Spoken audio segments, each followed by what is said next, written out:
ओम शांति। भगवत गीता श्लोक क्लास में basic course के लिए आगे फोन अनम्यूट किया है।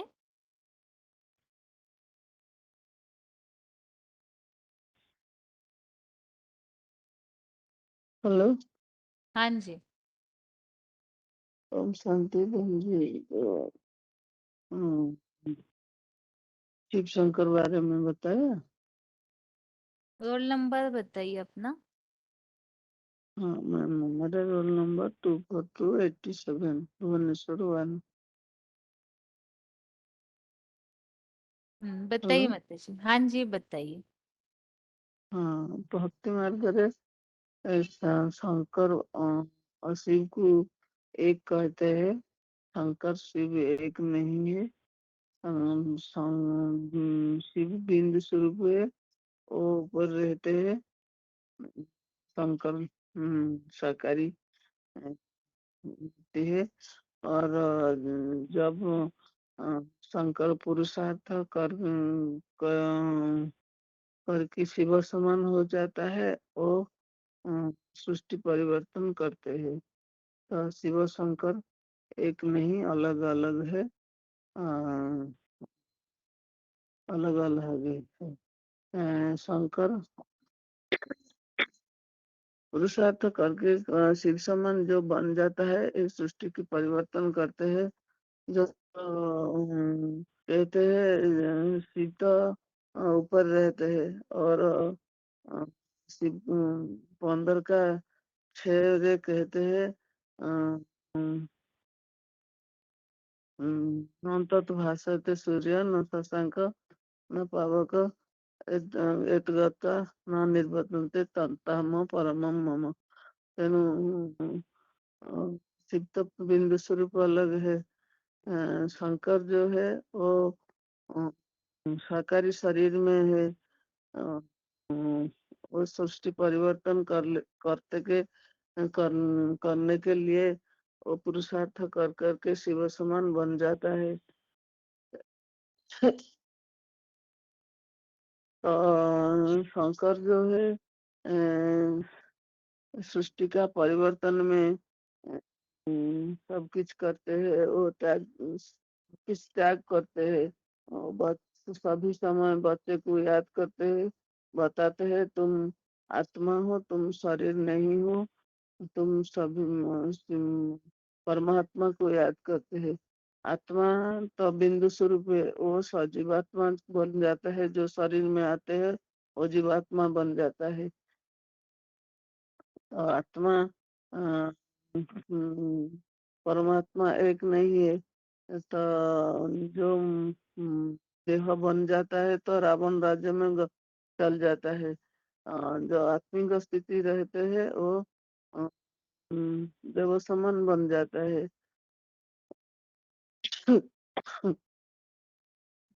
तो आत्मा परमात्मा मने अनेक आत्मा परमात्मा अलग रहे बहुकाल। जब संगम में मेला लगे तब सदगुरु मिले दलाल। और शंकर सदगुरु पर आकर आत्मा को व जीवात्मा जो है वो उद्धार करते हैं। वो सभी समय कहते हैं तुम शरीर नहीं हूँ, आत्मा हूँ।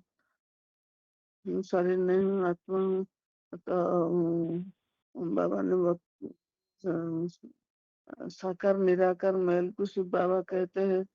और शंकर जो है सभी समय पुरुषार्थ करके आदि मध्य अंत को जान जाता है। तो आत्मा जो है वो तो जन्म मरण चक्र में बार बार आते हैं। तो वो पिछला जन्म का कथा नहीं जानते हैं।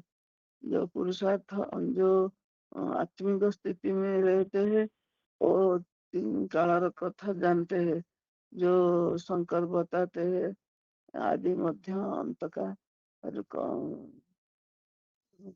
अंत का विषय में। और आत्मा जो है उसको जान जाता है। कैसे जान जाता है? जो आत्मिक स्थिति में रहते हैं। जो जितना जितना बाबा को याद करता है उतना उतना ऊपर उठता है। देहभान में आते हैं तो नीचे गिर जाता है। और फिर बाबा ने कहा बाबा ने कहा तुम शरीर नहीं हूँ, आत्मा हूँ। श्वास श्वास में खुद को आत्मा समझ। अमृतला में उठकर खूब खुद को आत्मा समझ बैठ जाओ। अम, और सारा दिन पापा का याद आते हैं, सारा दिन सुख भोगते हैं। और तुम यदि आत्मा हो तो हिंसा बाधा आपके साथ नहीं आते हैं। तुम तो आत्मा हो, तुम देह अभिमान नहीं है। कोई के साथ तुम्हारा तुम्हारा हिंसा वादा नहीं करते हैं। और कहते हैं जे शिव जो मूर्ति पूजा करता है, मंदिर में जो शिव मूर्ति रहते हैं वो शंकर मूर्ति उसके पास रहते हैं, फोटो लगते हैं। वो शंकर निराकारी स्टेज में रहते हैं, वो याद करते हैं, एक लहर याद करते हैं। शंकर सदा सर्वदा याद में रहते हैं। भले शरीर पाते हैं, भले इंद्रिय में देखते हैं, जानते हैं, सुनते हैं, सब कुछ करते हैं, फिर भी बाबा के साथ तार लगन लगते हैं। लगन लगा लगा कर एक दिन शिव समान बन जाता है। शिवपुरी जो शंकरपुरी कहते हैं वो अलग अलग है। शिव शिव सदा जो शिव ऊपर रहते हैं, जो नीचे आते हैं पुरुषार्थ करके करके शंकर उसके साथ मिल जाता है। उसका शरीर शरीर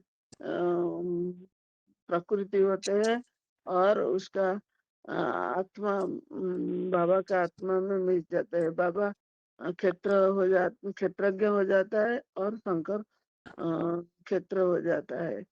अ, वो उसके साथ मिलकर पाठ हो जाता है। और शंकर सदा सर्वदा याद में बैठकर शिव समान बन जाता है। शिव का शरीर शंकर का शरीर, शिव का शरीर नहीं है, शंकर का शरीर में प्रवेश कर ही पाठ हो जाता है। अर्थात शिव समान शंकर बन जाता है। शंकर बन जाता है। शंकर सब समय शिव का याद से खुद को भूल जाता है। इंद्रिय थाए इंद्रिय रहते हैं तो नहीं रहते हैं, वो खुद को सभी समय निराकारी स्टेज में रखते हैं। और सारा सृष्टि को परिवर्तन जदे जते गुरु आते हैं, जते सब संसार को आस्ती संसार परिवर्तन के लिए बताते थे, कोई ही संसार को परिवर्तन नहीं करते। एक शिव समान बन जाता है जो शंकर, वो सृष्टि को परिवर्तन करते हैं। सृष्टि परिवर्तन करने के लिए प्रति आत्मा को खुद को आत्मा प्रति मनुष्य को खुद आत्मा समझकर तैयार करते हैं। जो दिन आत्मा आत्माएं जब जब शरीर को भूल जाता है, आत्मिक स्थिति रहता है, देव समान बन जाता है, तभी सृष्टि परिवर्तन हो जाता है। ओम शांति वंश। हेलो बहन जी, ओम हाँ शांति। जी। 84 लाख योनिया में मनुष्य नहीं जाती है, ये मेरा टॉपिक है। इस दुनिया में, इस प्रकृति में अनेक प्रकार तो योनियां दिखाई जाती है, तो जिसमें मनुष्य जन्म सर्वश्रेष्ठ बोला गया है। शास्त्रों में भी बोला गया है 84 लाख योनियों में भ्रमण करने के बाद फिर मनुष्य जन्म मिलता है। लेकिन क्या 84 लाख योनियों में मानव जन्म मिलता है, ये सच है या गलत है? तो ये गलत है। मनुष्य को तो अपने बुरे कर्मों को भोगने के लिए 84 योनियों को चक्र पूरा करना पड़ता है। तो मनुष्य योनि प्राप्त कर के अच्छे और बुरे कर्म करता है, लेकिन मोक्ष प्राप्ति होता है कि नहीं होता है? नहीं होता है। लोग समझते हैं मोक्ष प्राप्ति हुआ, लेकिन ये ऐसी बात नहीं है। दुनिया में तो देखा गया है मनुष्यों को बड़े भाग मनुष्य तन पावा, सुर नर मुनि सब ग्रंथन गावा बोलते हैं। तो मानव जो पाप कर्म करते हैं, दंड भोगने के लिए योनि पर परिवर्तन करना पड़ता है। तो अगर दंड विधान करना है, तो अगर योनि परिवर्तन करने के लिए उसको तो दुख नहीं भोगना चाहिए, उसको तो सुख ही सुख भोगना चाहिए। अगर दंड विधान है तो जेल दंड दिखाया गया है, उसका पापों के लिए कायदे कानून दिखाया गया है। तो वो कायदे कानून किसके लिए बना हुआ है? उस मनुष्य जो पाप कर्म कर रहा है उसी के लिए ही तो बनाया गया है। नहीं तो मनुष्य तो सुख ही सुख भोगना चाहिए, उसको पाप करने की क्या जरूरत है? तो मानव अपने जीवन में बहुत दुखी है। उसको खाने के लिए कुछ भी नहीं मिलता है। और कुत्तों को डबल रोटी मिलता है, कुत्तों को मिलता है दूध भात, और बच्चे भूखे चिल्लाते रहते हैं। तो दुनिया में तो उनके लिए जो उनके लिए सुख है, जो उनके लिए धन ज़्यादा है, धन ज़्यादा है तो समझते हैं हमको स्वर्ग मिल गया। और जो गरीब लोग होते हैं वो रव रव नरक में गरीब भी गरीब बनते जा रहे हैं, उनको कुछ भी खाने के लिए नहीं मिलता है और रोटी का टुकड़ा भी नसीब में नहीं मिलता है। तो मानव जो पाप कर्म करते हैं, तो अगर पाप कर्म करते हैं, योनि परिवर्तन करना पड़ता है, तो उनको तो कीड़े मकोड़े पड़ेगा, तो बनना पड़ता है। तो ऐसे जो कीड़े मकोड़े की बात जो करते हैं, तो अगर पापियों की संख्या अगर ज़्यादा होता है तो पशु पक्षी बनने की बात तो नहीं है ना। पशु पक्षी तो ज़्यादा होना चाहिए। तो आज की दुनिया में तो मनुष्य ज़्यादा हो रहे हैं, उनकी संख्या ज़्यादा हो रहा है। और वैज्ञानिक जो है वो वैज्ञानिक बोलते हैं मानव दूसरी योनि में नहीं जाते हैं बोलते। लेकिन मानव की जो आत्मा है वो तो बीज है। बीज जैसा हम बीज बोएंगे वैसा ही फल होगा, उसका पत्ते फल टहनियाँ सब वैसा ही होगा। जैसे आम बोएंगे तो आम के जगह में केला तो नहीं आएगा, उसी आम ही आएगा। तो ऐसे ही मानव जो है, मानव का जन्म मानव को ही मिलता है, उसी के साथ ही हिसाब किताब होता है, उसी के साथ ही अपने संस्कार जो मानव मरता है तो उसको संस्कार ही लेना पड़ता है। तो उसी के साथ हिसाब किताब होता है। और मानव तो सबसे ज़्यादा इंद्रिय वाला है, और कीड़े मकोड़ों के तो इंद्रिया कम है। तो वो कम जास्ती जास्ती इंद्रिया वाला कम इंद्रिया वाला में कैसे प्रवेश करेगा? इसीलिए मनुष्यों का हिसाब किताब मनुष्य के साथ है। और दुनिया में जो पाप कर्म हो दंड भोगना पड़ता है, जन्म जो भोगना पड़ता है, जितने भी अपने मानव जितने भी अपने जीवन में दुखी है, और दुनिया में और कोई दुखी नहीं है। तो इसीलिए उसको मनुष्यों को जो पाप कर्म करते हैं, मनुष्य जो जन्म दूसरी योनि में नहीं कहा गया है गीता में, तो इसलिए उनको पाप योनि, मूढ़ योनि, सत असत योनि ऐसा कहा जाता है। और दूसरे के लिए नहीं कहा जाता है, मानव के लिए ही कहा जाता है। तो मानव जैसा बीज है, जैसे आत्मा बीज है, तो जैसा बीज है तो वैसा ही वृक्ष बनेगा ना। तो कोई व्यक्ति अगर शरीर छोड़ता है तो उस व्यक्ति की आत्मा जो है कोई पेड़ पौधे पशु पक्षी कोई जानवर में प्रवेश नहीं करता है, वो मनुष्य की आत्मा मनुष्य में ही प्रवेश करता है। मनुष्यों के लिए ही कहा गया है बड़े भाग मनुष्य तन पावा, सुर नर मुनि सब ग्रंथन गावा। तो अभी जो मानव को हीरे तुल्य मिला है, अमूल्य जीवन मिला है, तो ये भाग्यशाली हम कैसे जानेंगे, कब कहेंगे? तो ये भगवान जब अभी आते हैं वर्तमान समय में, ये सब तो अभी वर्तमान के समय की बात है। तो वर्तमान अभी समय में जो कलयुग के अंत और सतयुग के आदि में, संगम युग में अभी ईश्वर आए हुए हैं, तो उनको हमको पहचानना पड़ेगा। पहचान करके शिव बाबा को याद करके उनकी मत पर श्रीमत पर चलेंगे और अपने आप को बदलेंगे। बदल करके हमको नर से नारायण और नारी से लक्ष्मी बनना है। तो इसी समय को ही हीरे तुल्य कहा गया है। वर्तमान समय में जो जन्म है, हम ईश्वर बाप को पहचान करके ही पाते हैं। तो उनके लिए ही बड़ा भग मानव तन पावा सुर नर मुनि सब ग्रंथन गावा।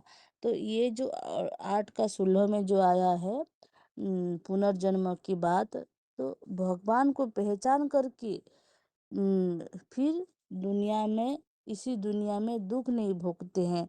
जन्म वो दुनिया में जन्म नहीं होता है, दुखी दुनिया में वो सीधा सुख धाम में जाता है। ओम शांति बहन जी। ओम शांति बहन जी।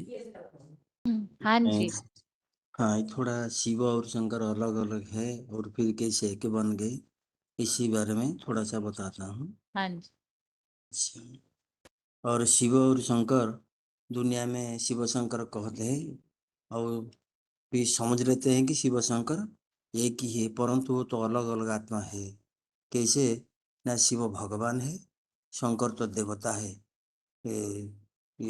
क्योंकि वो जो शिव कभी भी जन्म मरण चक्र में नहीं आते हैं, वो तो 84 जन्म चक्र में शंकर आते हैं।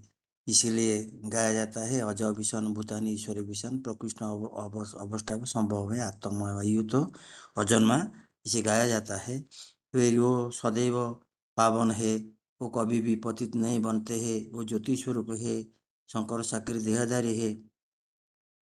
ये सदैव पावन और अक्षर है, वो तो क्षरित होता है, वो भोक्ता है या अभोक्ता है।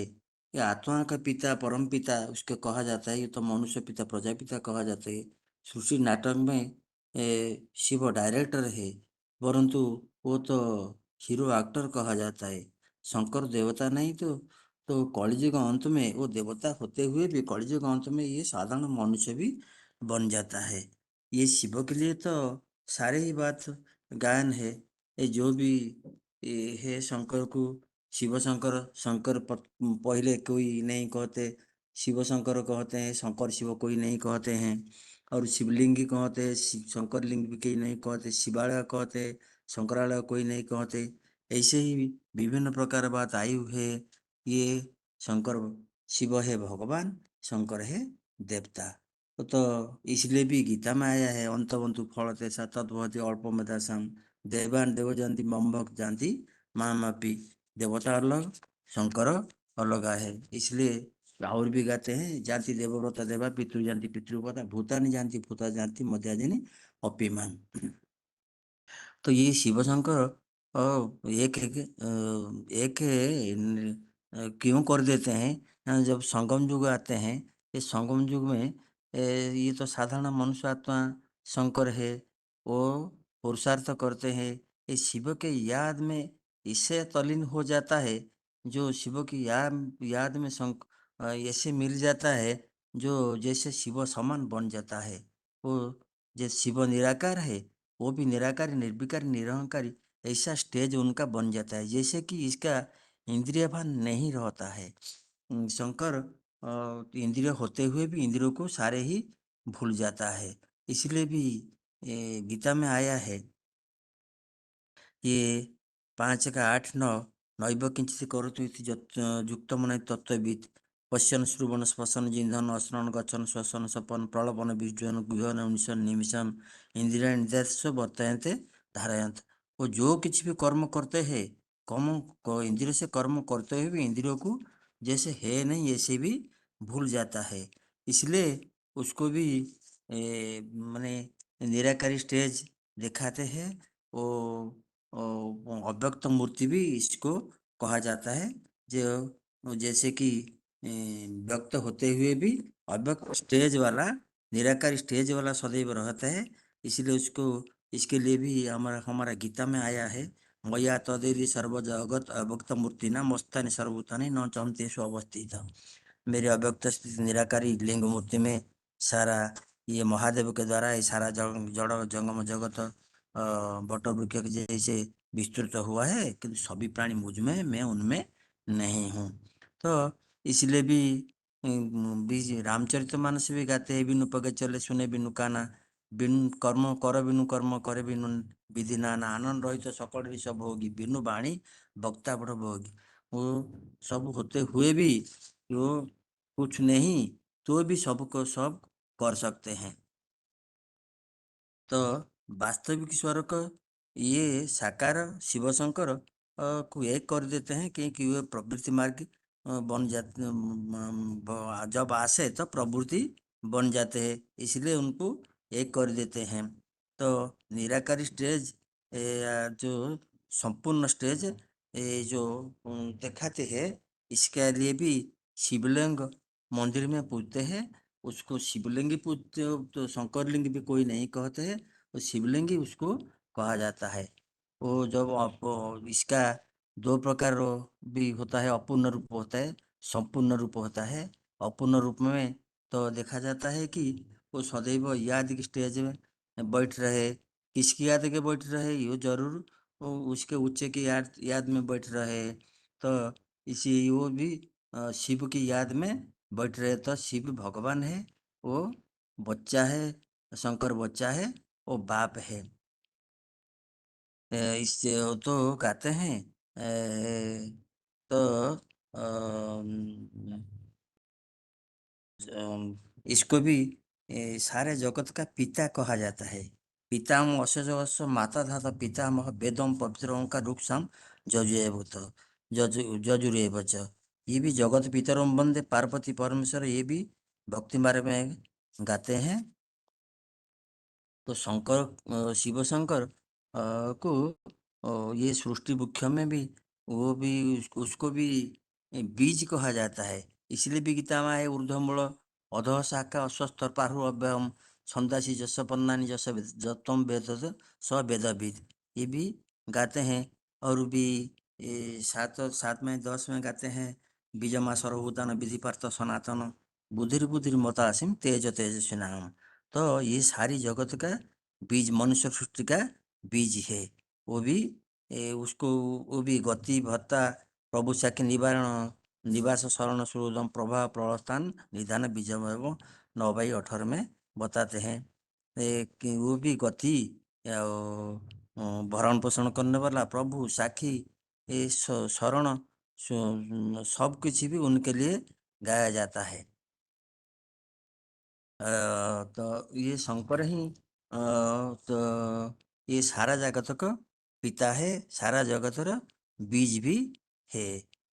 वो भी जब शंकर शिव समान बन जाता है, ये सारे शिव का गुण उनमें भी आ जाता है। और जो शंकर के जो शिव के जो गुण है, उनका भी वो गुण आ जाता है। वो जैसे अजन्मा है, ये भी अजन्मा बन जाता है। वो भी जैसे अभोक्ता है, ये भी अभोक्ता बन जाता है।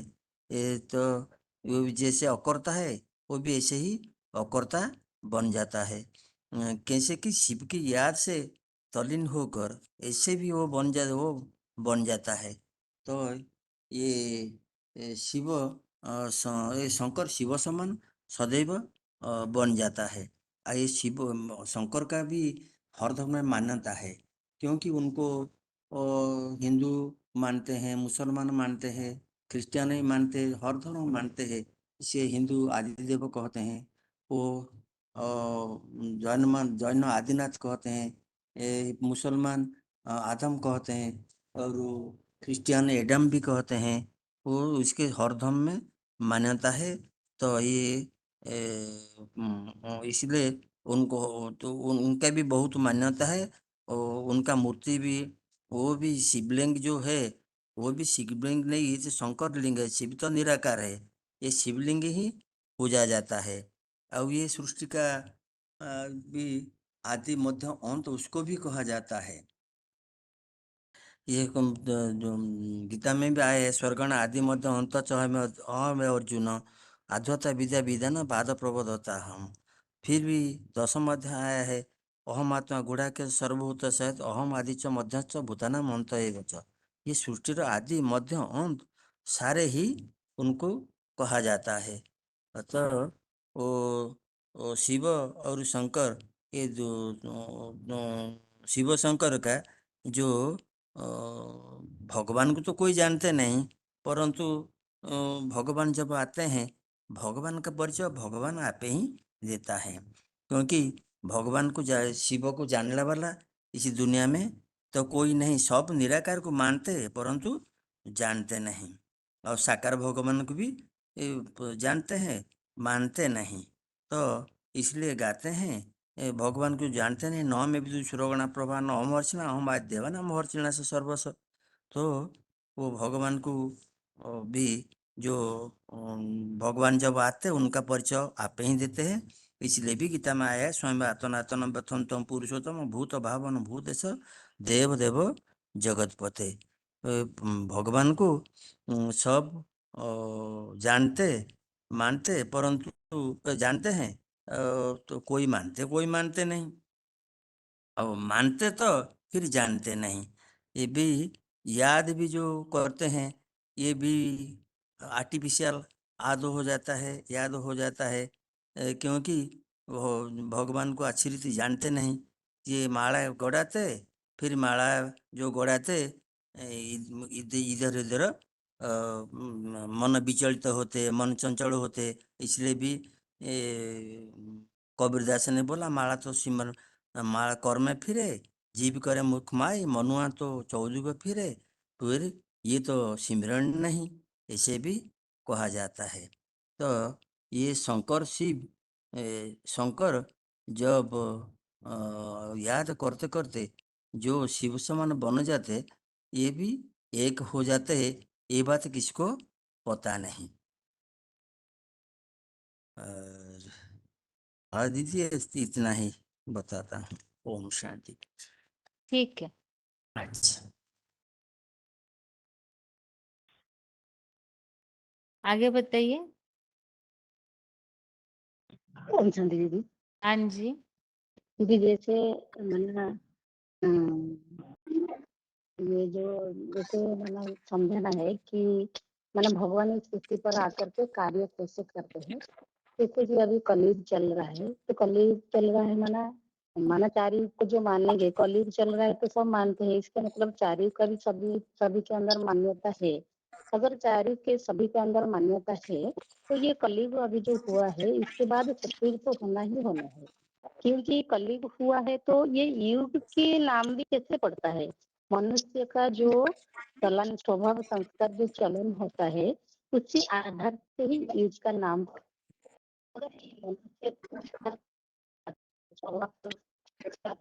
का नाम पड़ता है।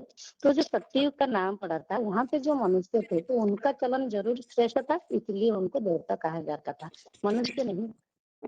तो उनको श्रेष्ठ से श्रेष्ठ बनाने वाला अभी तो कलयुग चल रहा है, इसके बाद तो जरूर सतयुग आनी है। तो सतयुग अगर आनी है तो उनको श्रेष्ठ बनाने वाला वो लोग कैसे श्रेष्ठ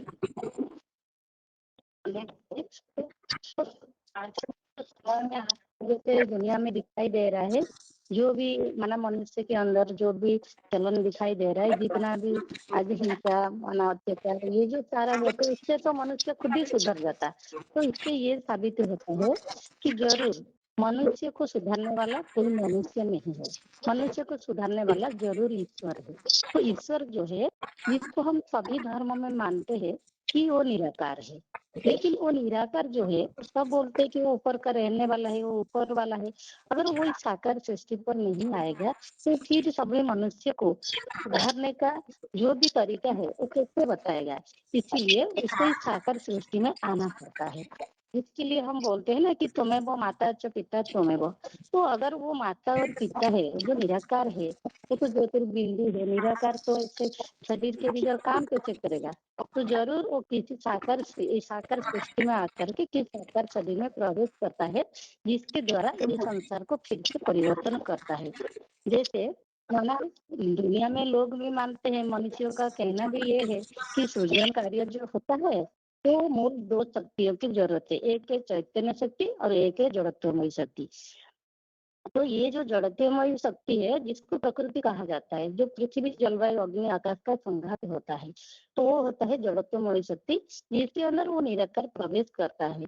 और परम पुरुष उसको ही कहा जाता है, किसको मान निराकार को ही परम पुरुष कहा जाता है, जो सभी आत्माओं का सृष्टि में जो भी जड़ जंगम प्राणी है सभी आत्माओं का जो पिता है।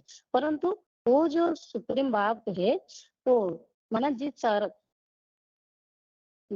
शरीर में प्रवेश करता है, जिसको भक्ति मार्ग में भी परा अपर प्रकृति के नाम पे भी जाना जाता है, जो जिस परा प्रकृति माने जिसमें प्रवेश करता है, ये परा और अपरा और ये दोनों का मेल को ही माना मेल का ही जिसको शिवलिंग के रूप में दुनिया में माना जाता है, जिसको अव्यक्त मूर्ति भी कहा जाता है।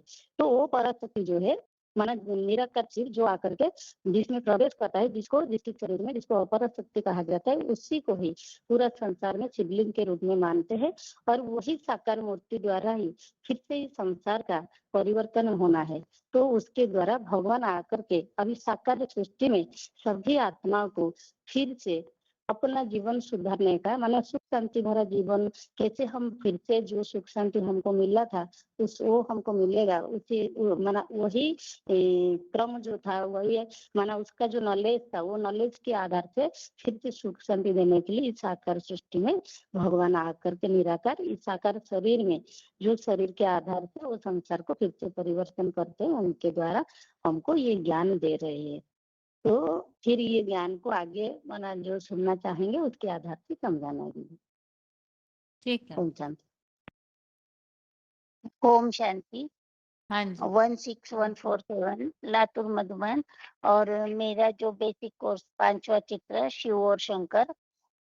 शिव और शंकर जो है वो भक्ति मार्ग में शिव और शंकर बोलते तो है शिव और शंकर, लेकिन दोनों को मिलाकर एक कर दिया है।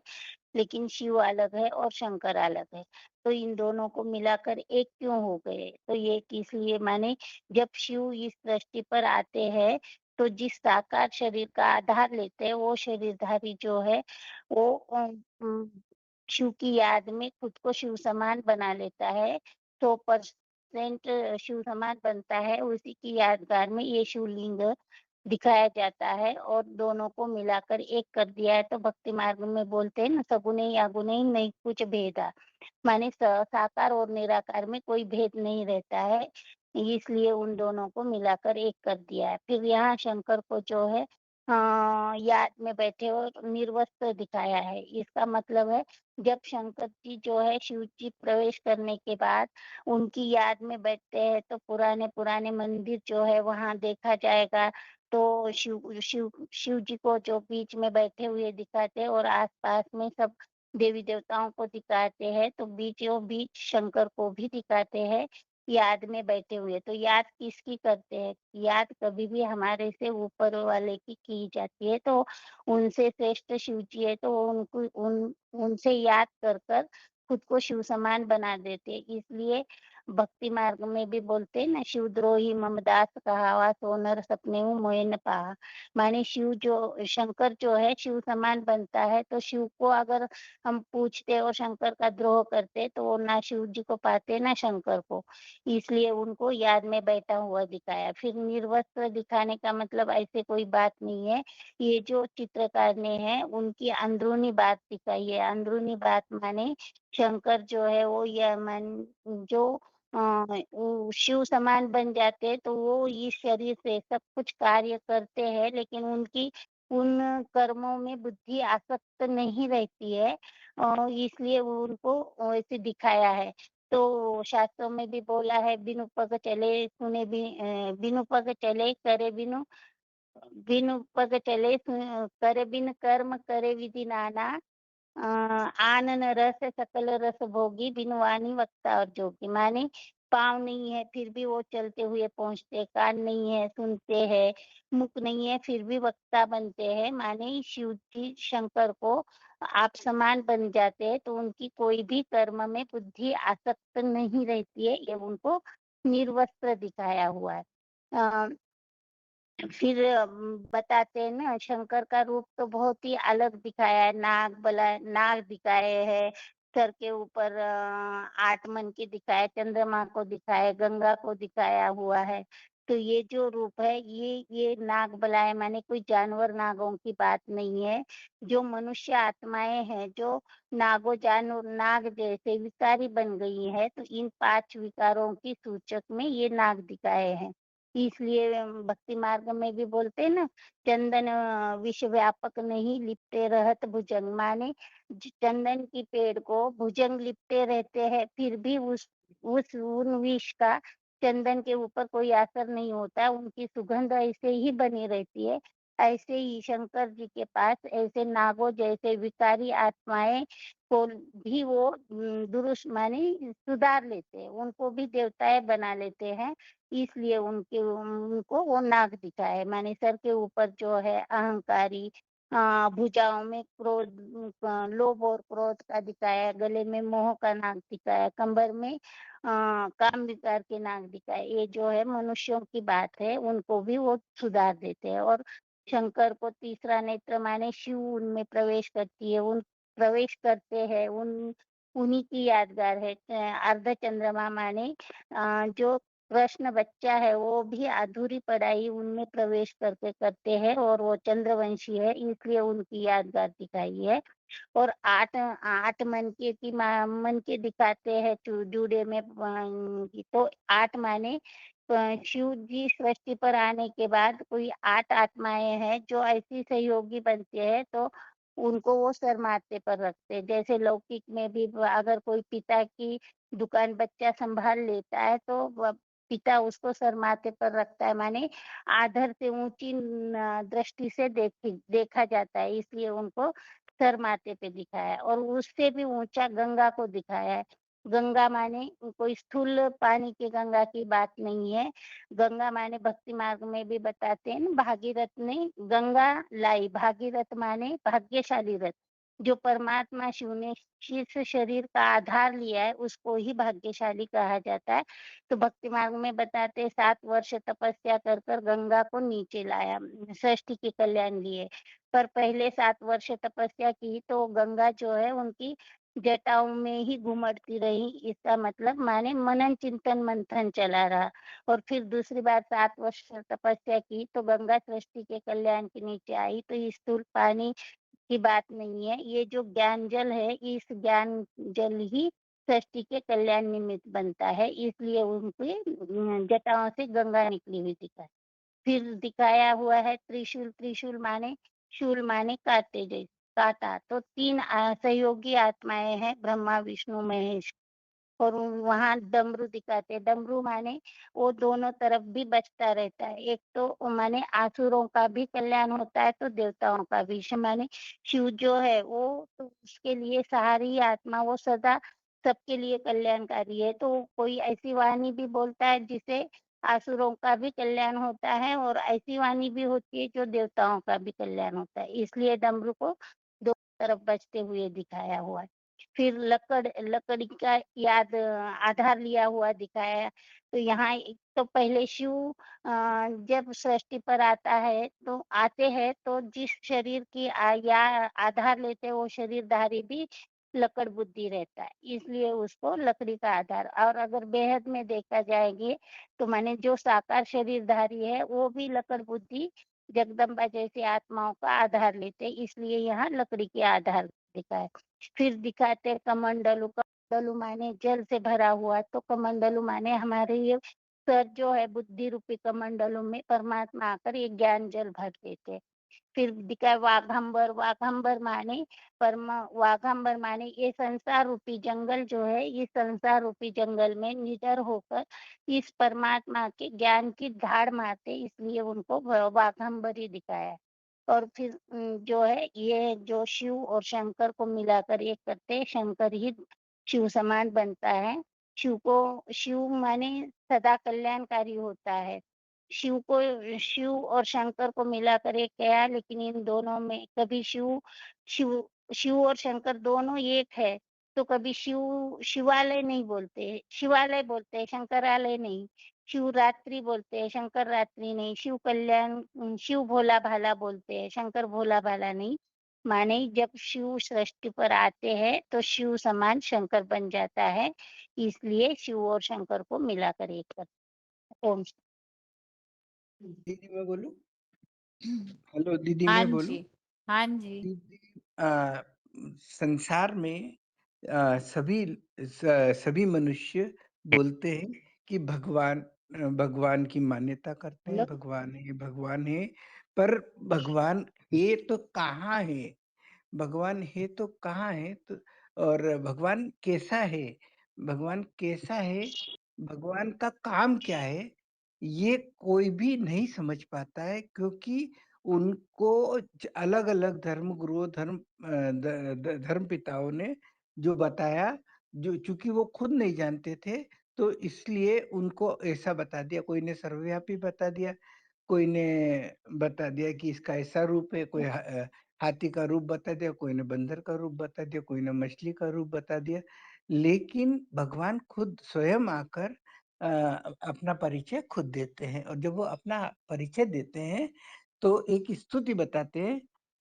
जिस स्तुति में बोला गया 11वें अध्याय का 38वें श्लोक में बोला है, त्वम आदिदेवम पुरुषम पुराण त्वम अस्य विश्वस्य परम निधान वेता असि वेद्यम च परम च धाम त्वाम तत विश्व अनंत रूपम।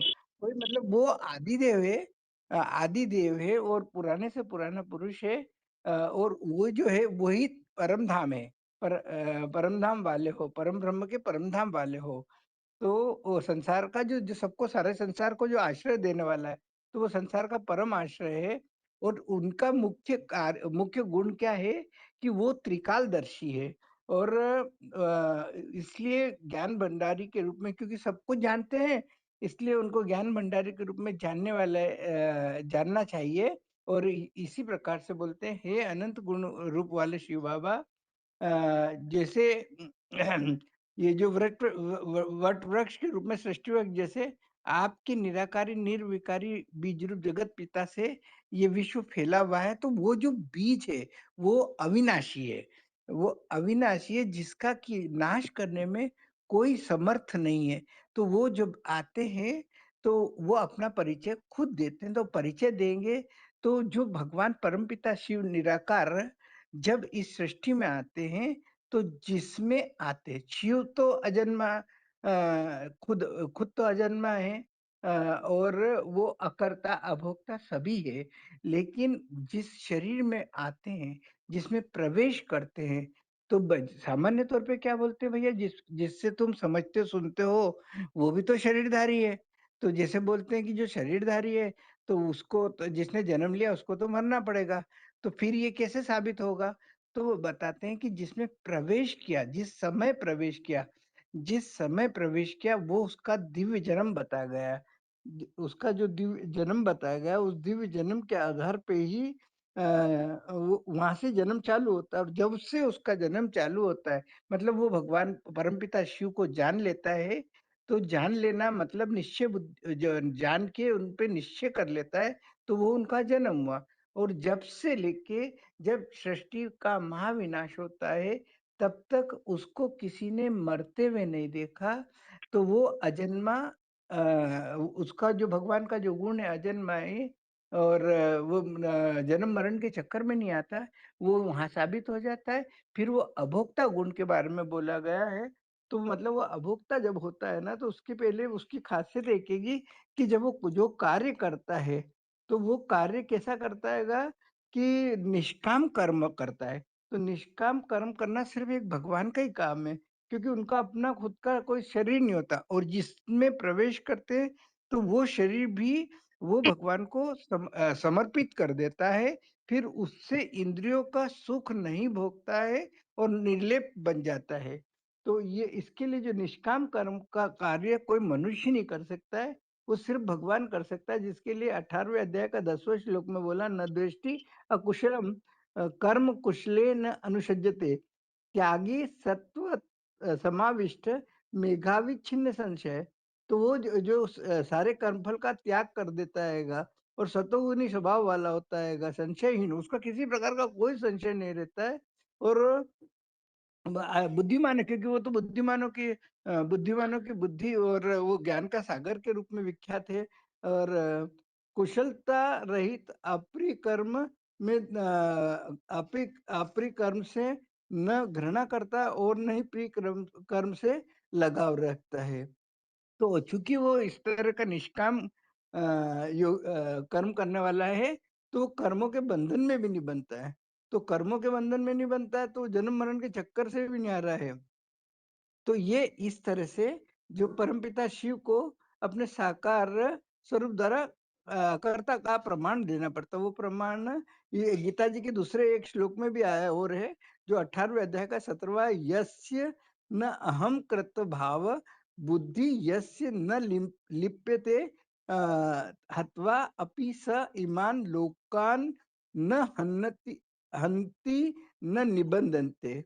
तो वो जब जैसे जो शंकर जी के लिए जो बोलते हैं ना कि वो विनाश का कार्य करते हैं, तो विनाश का कार्य वो तो अच्छा नहीं बताया गया, लेकिन जब वो उस जिस जिस भगवान को जिस परमपिता शिव की याद में वो रहते हैं, तो उसमें वो उनमें ये भाव नहीं रहता कि मैंने किया, मैं करने वाला। जब वो ऐसा मैंपन का भाव नहीं रहता है ना, तो वो उनकी बुद्धि उस कर्म में लिप्त नहीं होती है और इसलिए उनको पाप भी नहीं लगता है और किसी प्रकार का बंधन भी नहीं लगता है। और इसमें जैसे भगवान के जो मानेंगे कैसे कि भाई ये, क्योंकि मनुष्य को ही समझाने भगवान आते हैं, तो मानेंगे कैसे? तो जैसे के साथ रहोगे तो वो उसको उससे उसी भाषा में बात करना पड़ता है। तो जो 9वें अध्याय में बताएगा कि वो मनुष्य रूप में दिखा है ना? तो मनुष्य रूप में बताया, तो जिसको चूंकि वो साधारण मनुष्य तन में आता है, तो साधारण मनुष्य तन में आने के कारण कोई उससे ध्यान नहीं पाता है।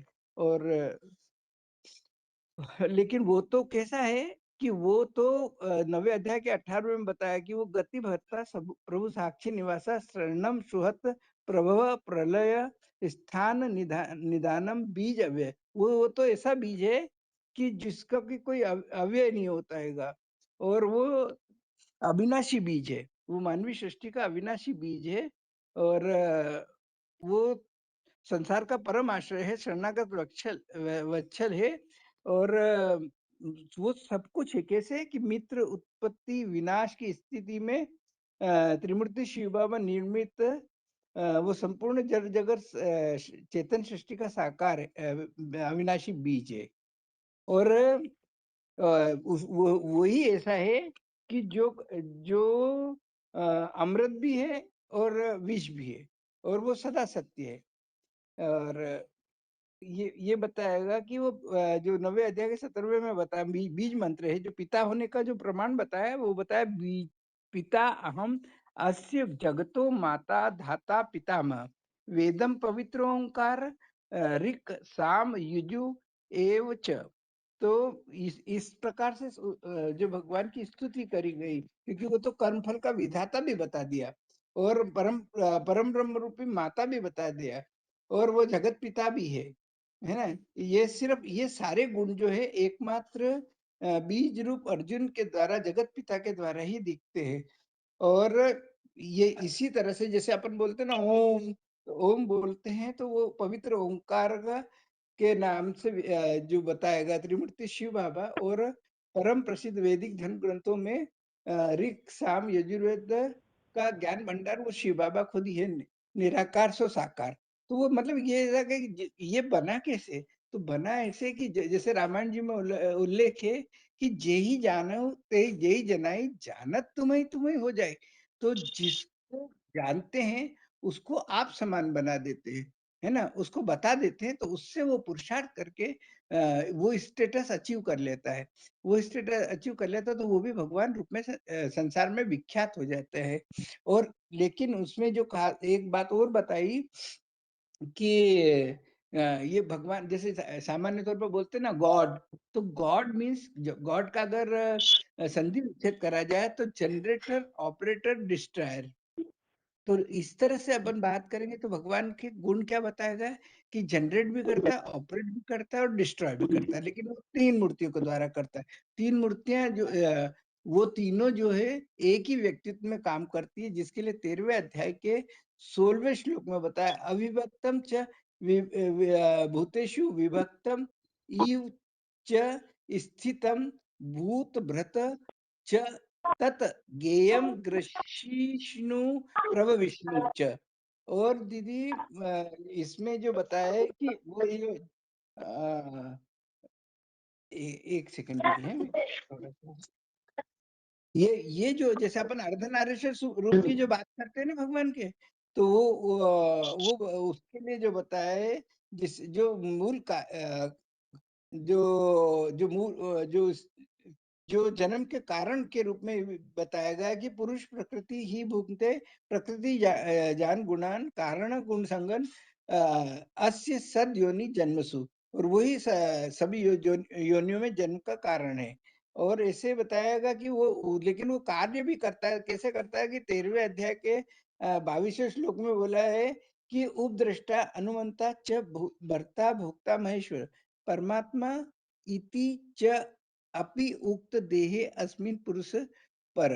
तो वो सारे कार्य करता है। जैसे अपन बोलते हैं ना परम पिता परमात्मा परमेश्वर, तो वो संसार का जो संचालन करता है, तो संचालन करने के लिए वो जो भगवान से सारी योग पूरी शक्ति ले लेता है, तो शक्ति लेके वो सारे संसार का संचालन करता। तो वो जो परमेश्वर का जो कार्य है वो इस शरीर के द्वारा ही किया जाता है, जो साकार शरीर है। लेकिन वो कार्य करण करावनहार जो भगवान है वो उसके द्वारा करते। दीदी इतना ही बोले। दीदी इतना ही बोले। ओम शांति दीदी। हेलो हेलो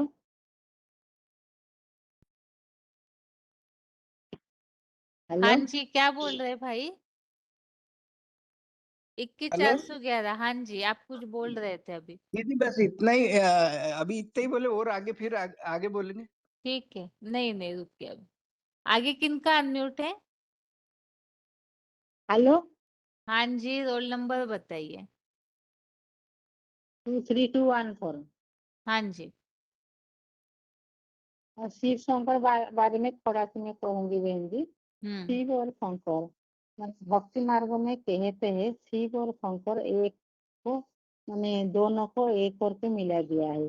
लेकिन शिव शंकर तो अलग अलग होता है ना। शिव होता है सदा कल्याणकारी, शंकर होता है सदा संहारकारी। वास्तव में शिव अलग एवं शंकर अलग होता है। और सब धर्मों में भी हमारे को मान्यता है, माने निराकार को मान्यता है। लेकिन शंकर है सब मनुष्य आत्मा का पिता, शिव जो है आत्मा का पिता। वास्तव में सारा मनुष्य सृष्टि का पिता को जगत पिता भी कहा जाता है।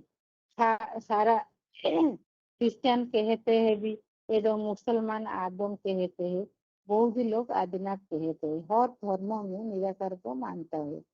भगवान को साक्षात रूप जो है वो शंकर है, वो सर्व आत्मा का पिता है। लेकिन कहते हैं मैंने शिव और शंकर, शंकर शिव नहीं कहते हैं। फिर शिव कहा जाता है, शंकर लिंग नहीं कहा जाता है। फिर गीता में है मोया गीता में है 9:4 है, मया तो इदम सर्व जगत अव्यक्त मूर्ति मध्य स्थानी सर्वभूतानि न च अहं तेजो अवस्थित। मेरी अव्यक्त मूर्ति सारी मूर्ति माने मेरा अव्यक्त मूर्ति द्वारा ही सारा जगत विस्तृत है, लेकिन मैं उनमें नहीं हूँ। फिर भी कहते हैं सगुण ही अगुण ही नहीं कुछ वेदा। फिर 15 का 1 में भी है उद्धव मूल उद्धव शाखा, सारी वेद का ज्ञाता है। शंकर किया जाता है। और सदा मैंने शिव का मंदिर में दिखाई जाता है, मैंने मंदिर में आगे में शंकर का चित्र रखा जाता है। लेकिन शिव मैंने शंकर सदा शिव के ध्यान में रहते हैं, ध्यान में रहते हैं। फिर फिर शंकर जो है शरीरधारी है। शंकर जो है शरीरधारी है। शंकर वास्तव में मनुष्य सृष्टि को माने पिता है, पिता है। ऐसे हर धर्म में तो निराकार को मानते हैं। जो कि शक्ति के संपूर्ण मनुष्य सृष्टि का जो कि शक्ति को संपूर्ण मनुष्य सृष्टि का पिता शंकर ही धारण करता है। ओम शांति जी, थोड़ा सा बाद में बताएंगे।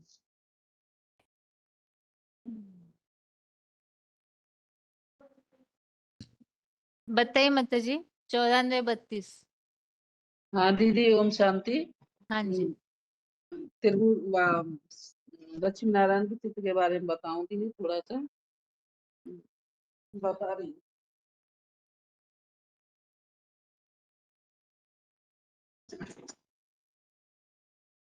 हाँ दीदी, बाबा ने बोल ये दिव्य साक्षात्कार आधार पर जो 4 चित्र बनवाए हैं, वो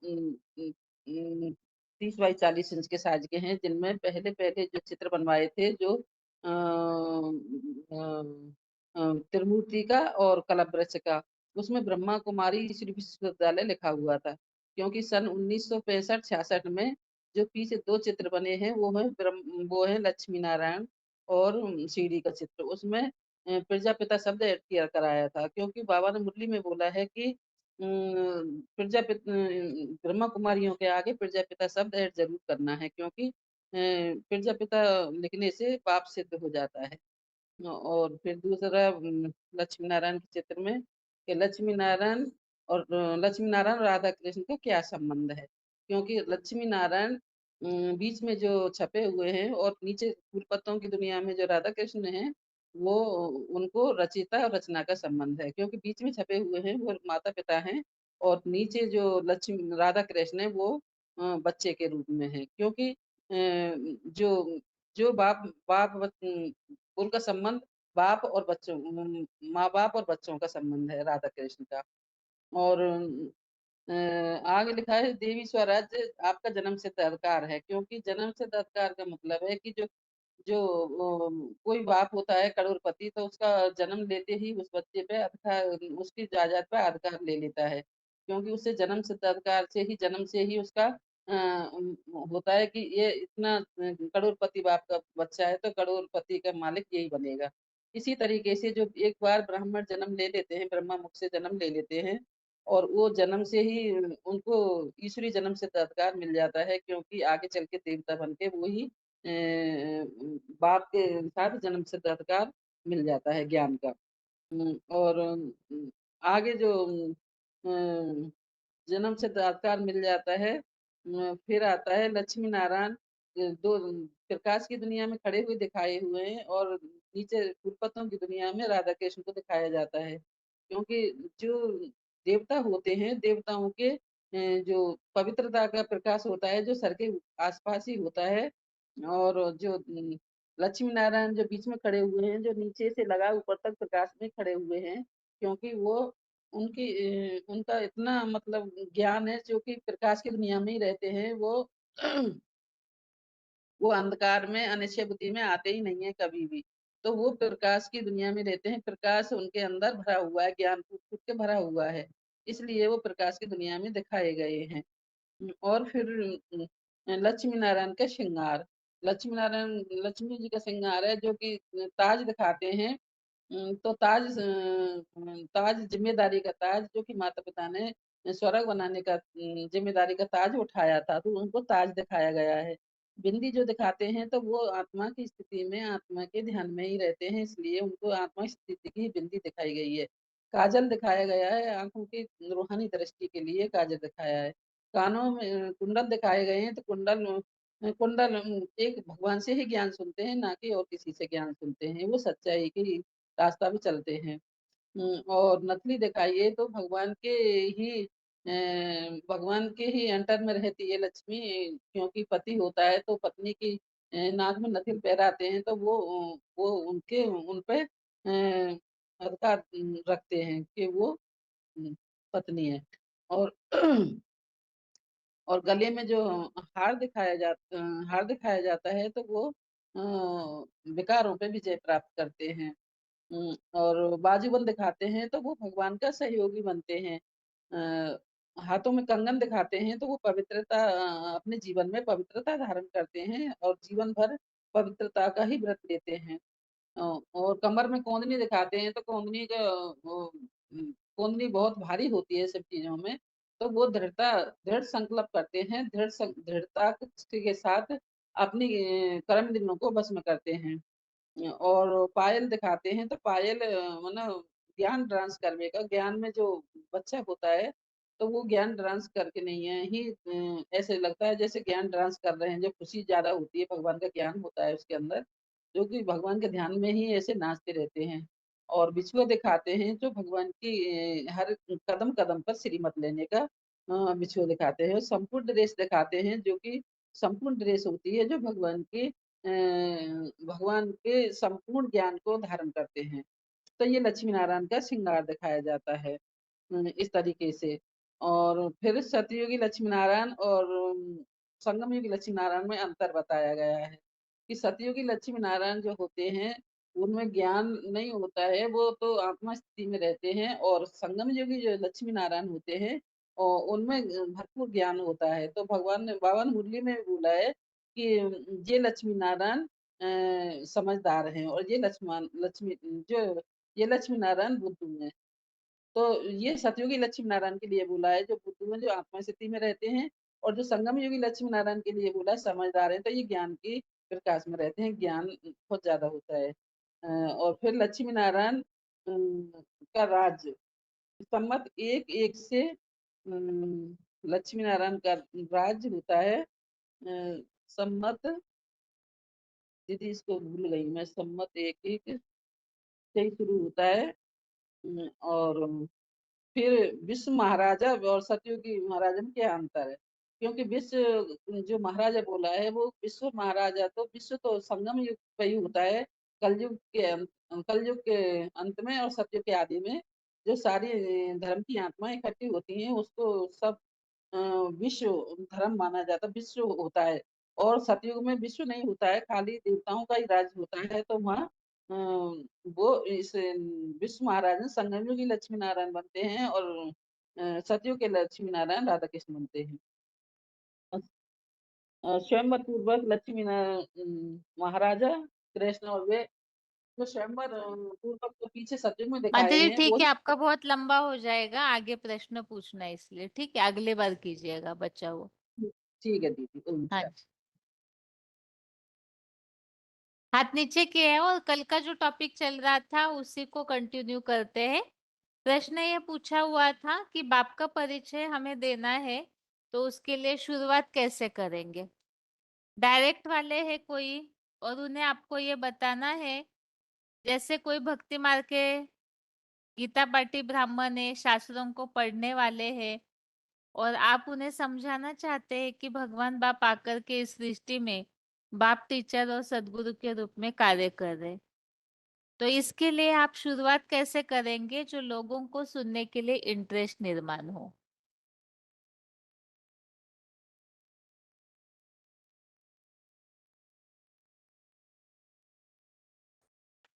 हाँ जी। बताइए तो माता जी। हाँ हाँ, हम उनको ये बताएंगे तो वो तो खुद शास्त्र पढ़े हुए हैं, लेकिन उनका वो अर्थ नहीं जानते।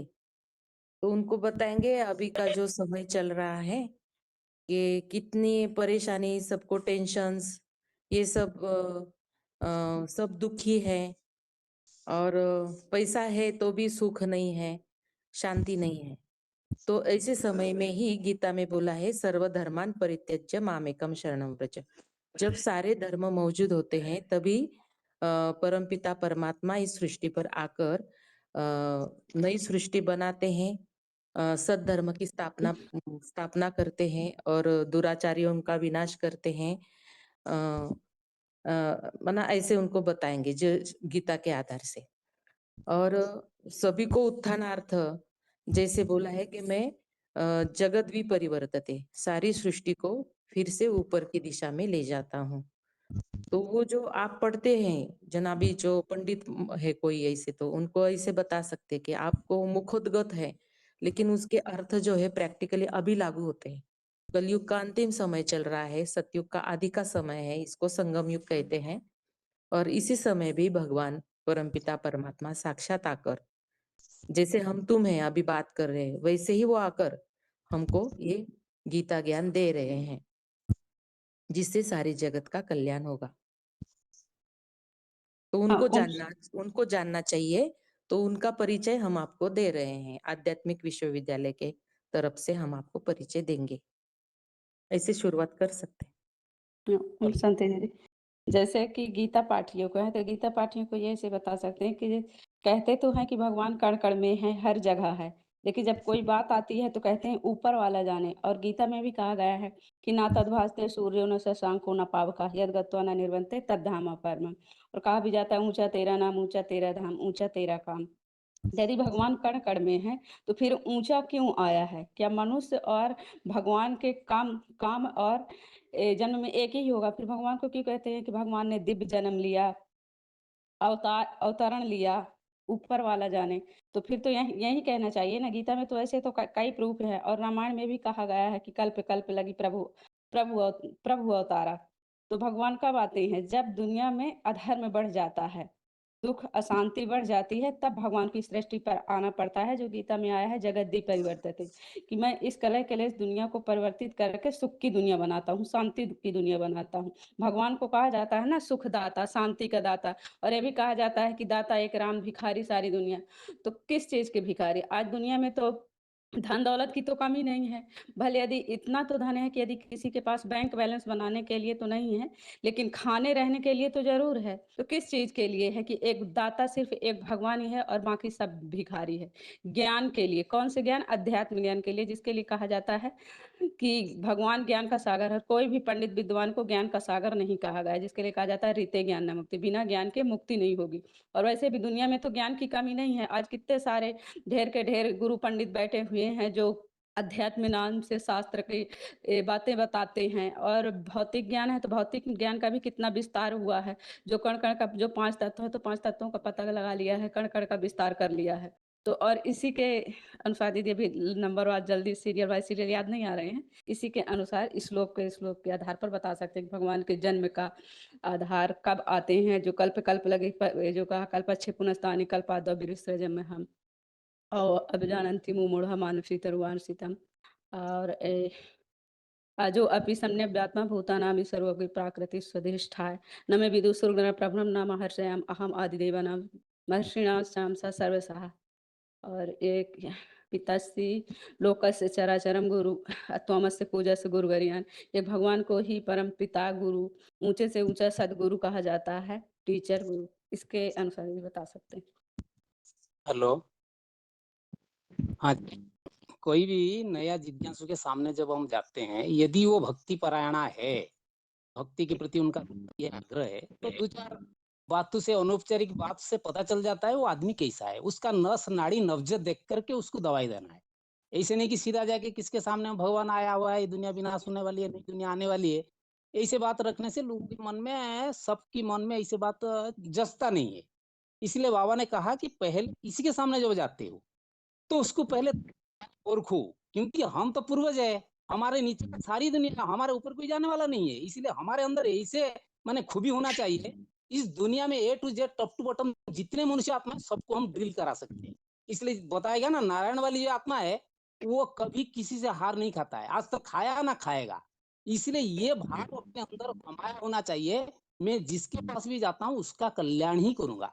भाव प्रधान विश्वरुचिरा का भाव यदि श्रेष्ठ रहेगा, चाहे कैसे भी बोल दो 2 बात, हमारा मकसद क्या है? उनके मन में ईश्वरीय ज्ञान के प्रति, ईश्वर के प्रति श्रद्धा विश्वास भाव पैदा करना है। मैंने तो गया कई बार कई सारे भक्ति भावना वाले लोगों के पास। एक बहुत बड़ा टीचर था, चिता चैतन्य हुआ था, वो इस्कन का शायद था, वो पहले मना कर दिया। उसको पता चल गया था मैं पहले उस गांव में गया था, इसलिए मना कर दिया, भाई हम नहीं सुनेंगे, हमारे पास टाइम नहीं है। वही बात तो कह रही हूँ आध्यात्मिक विश्वविद्यालय के बारे में। मैंने बोला ठीक है भाई, तो इतना बड़ा ज्ञानी है वो, और टीचर भी शिक्षकता कर रहे हो आप, तो गीता का ज्ञान के प्रति रुचि हुआ होगा, थोड़ा उसको एडिफिकेशन कर दिया मैंने। तो फिर हमको बैठने के लिए जगह दे दिया। जो 5 मिनट समय दे नहीं रहा था, पूरा आधे घंटे बैठ के मेरे से बात सुनी। कहने का मतलब, हम किसी भी ड्रिल कर सकते हैं, उसके मन में ईश्वर के प्रति जो श्रद्धा भाव समाया हुआ है भक्ति के आधार पर, उन्हीं की बात को ही सुन करके उन्हीं के आधार पर उनको हम जवाब सवाल करना है। ऐसे नहीं कि अपने तरफ से उसको लाद देंगे, वो हो सकता है रिसीव नहीं करेगा। इसीलिए सब अपने अपने सूझ विचारधारा को सबसे ज्यादा प्रायोरिटी देते हैं। वो सब सोचते हैं, हम जो सोचते हैं, जो विचार करते हैं वही सही है, लेकिन उनकी बात उनके सामने खंडन न करते हुए, उनकी बात को पूरा ध्यान से सुनते हुए, और ज्ञान जो ईश्वरीय विधान से आई है, इसको ये ज्ञान ऐसा ज्ञान है सब कुछ जचेगा। ऐसे नहीं कि ज्ञान को कोई खंडन कर सकता है। गीता का शास्त्र का विधान है, शुल्क भी हमारे पास है, तो हम ऐसे बात उनके सामने रखेंगे तो उसको दिल से वो उसको रिसीव करेगा, कम से कम स्वीकार करेगा। हमारा मकसद है भगवान आया हुआ है और ये पुराना दुनिया विनाश होने वाला है, नई दुनिया आ रही है। ये कार्य अभी प्रैक्टिकल आध्यात्मिक के जरिए संपूर्ण हो रहा है। अभी प्रैक्टिकल चल रहा है ये पढ़ाई, हम भी पढ़ रहे हैं, हम स्टूडेंट है। आप जैसे हम भी साधारण दुनिया में खेती बाड़ी का काम करने वाले, कोई छोटे मोटे बिजनेस कर रहे हैं, कोई नौकरी कर रहे हैं, तो जो भी कर रहे हैं कर्मंधा को नहीं छोड़ना है। भगवान ने ये बात नहीं बोला कि कर्मंधा छोड़ के सन्यास बन जाओ। घर गृहस्थ में रहते हुए कोमल समान बनना है। जो देवी देवता का कर चरण को कमल फूल के साथ कंपेयर किया गया। क्यों किया गया? आप क्यों इतना भक्ति आराधना करते हो? भगवान क्या कहते हैं? भक्ति का फल तो देने आते हैं। इसलिए गीता में क्या बताया? तेसाम ज्ञानी नित्यं युक्त एकम भक्ति विशिष्यते प्रिय ही ज्ञानी तो हम सच मम प्रिय। मेरा प्रिय कौन है? जो एक का अभिविचारी भक्ति करता है। तो भक्ति आप किए हो, सही हो, एक साथ जुड़े हो, तो एक कौन सच है, सत्य को पहचानना है। सत्य एक है, कहावत है ना, God is one, God is truth, सत्य ही भगवान है। तो जो सत्य है वो सत्य के साथ जुड़ना चाहिए। दुनिया में जितने विश्व ब्रह्मांड के अंदर एक को छोड़ के कोई सत्य है? बता सकते हो? आप बताओ किसके नाम के साथ सत्य जुड़ा हुआ है? अब जितने देवी देवता है 500-700 करोड़ दुनिया में, अब सत्य किसके साथ जुड़ा है? एक शिव के साथ। वो शिव कौन है? ये पत्थर का जड़ मूर्ति शिव है। वो कोई ज्ञान बोल सकता है? तो चैतन्य जितना का स्वरूप जो जिसका धाम बताया गया, परम धाम, न तद्वासुदेव सूर्य न सत्य न पाओगे तद्धाम परम मम। उस धाम से जब ये सृष्टि आता है, कब आता है, कैसे आता है, आज से कैसे प्रारूप ज्ञान देता है, पूरा डिटेल विस्तृत आकार के ज्ञान के सहित गीता विधान के अनुसार उनके सामने रखेंगे, वो जरूर रिसीव करेगा, वो सम्मान भी करेगा। ऐसे नहीं कि ये ज्ञान को कोई रिसीव नहीं करेगा। हर कोई ग्रहण करने का मजबूर होगा तो आगे अलग बात, लेकिन हमारे सामने कोई क्वेश्चन जा नहीं सकता या इसको नकार नहीं सकता। ये बात तो स्पष्ट ही है।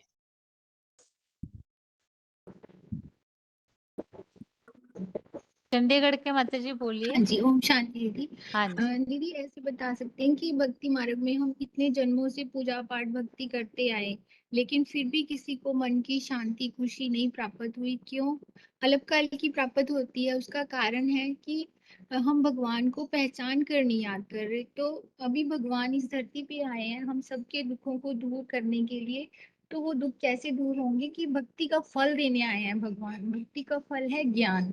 ज्ञान माना जानकारी, पहचान, किसकी? सत्य की जानकारी कि भगवान क्या है, कब आते हैं इस सृष्टि पर और आकर क्या करते हैं, और दुनिया में सत्य क्या है।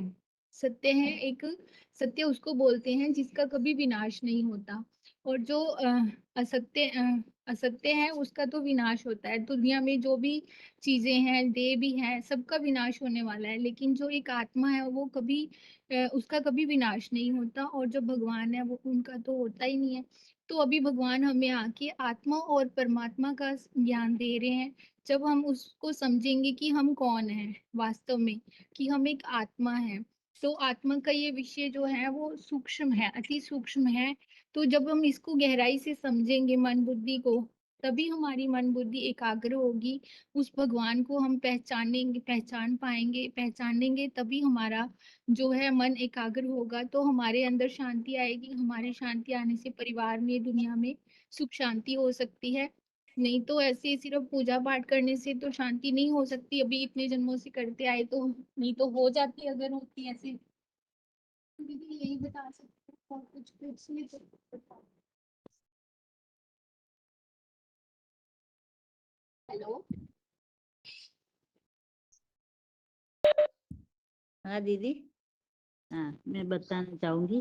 तो ओम शांति। बाबा ने भक्ति मार्ग में सबको बताना है कि उसको शुरुआत ऐसे करनी है कि दुनिया में सबसे बड़े दुख जो जन्म, मृत्यु और बुढ़ापा है, और उनसे छूटने के लिए मनुष्य कई प्रयास करते हैं, और रोटी, कपड़ा और मकान के लिए भी बहुत प्रयास करते हैं, और कितने कर्म कांड करते हैं। तो मंदिर, मस्जिद, गुरुद्वार, चर्चे में सभी जगह जाते हैं और मन्नतें मांगते रहते हैं, उपवास करते रहते हैं, हठ योग करते हैं। तो हिंदुओं में तो अनेक देवी देवताओं को सब पूजते हैं, और साथ में शिव की पूजा भी करते हैं। तो हमें समझाना है कि गीता में तो लिखा है, 9वां अध्याय के 25 में कहा है कि यान्ति देवव्रता देवाना पितृ न यान्ति पितृव्रता। तो देवों के भक्त देवताओं को पाते हैं, पितरों के भक्त पितरों को पाते हैं, और भूत प्रेत के पुजारी भूत प्रेत योनि में जा को पाते हैं। तो मेरे को प्रति जो ज्ञान यज्ञ की सेवा करने वाले मेरे स्वाधीन राजाई को प्राप्त करते हैं। तो इनका मतलब ये हुआ कि भगवान तो जैसे कि एक है और देवताएं तो अनेक है, 33 करोड़ कहा है।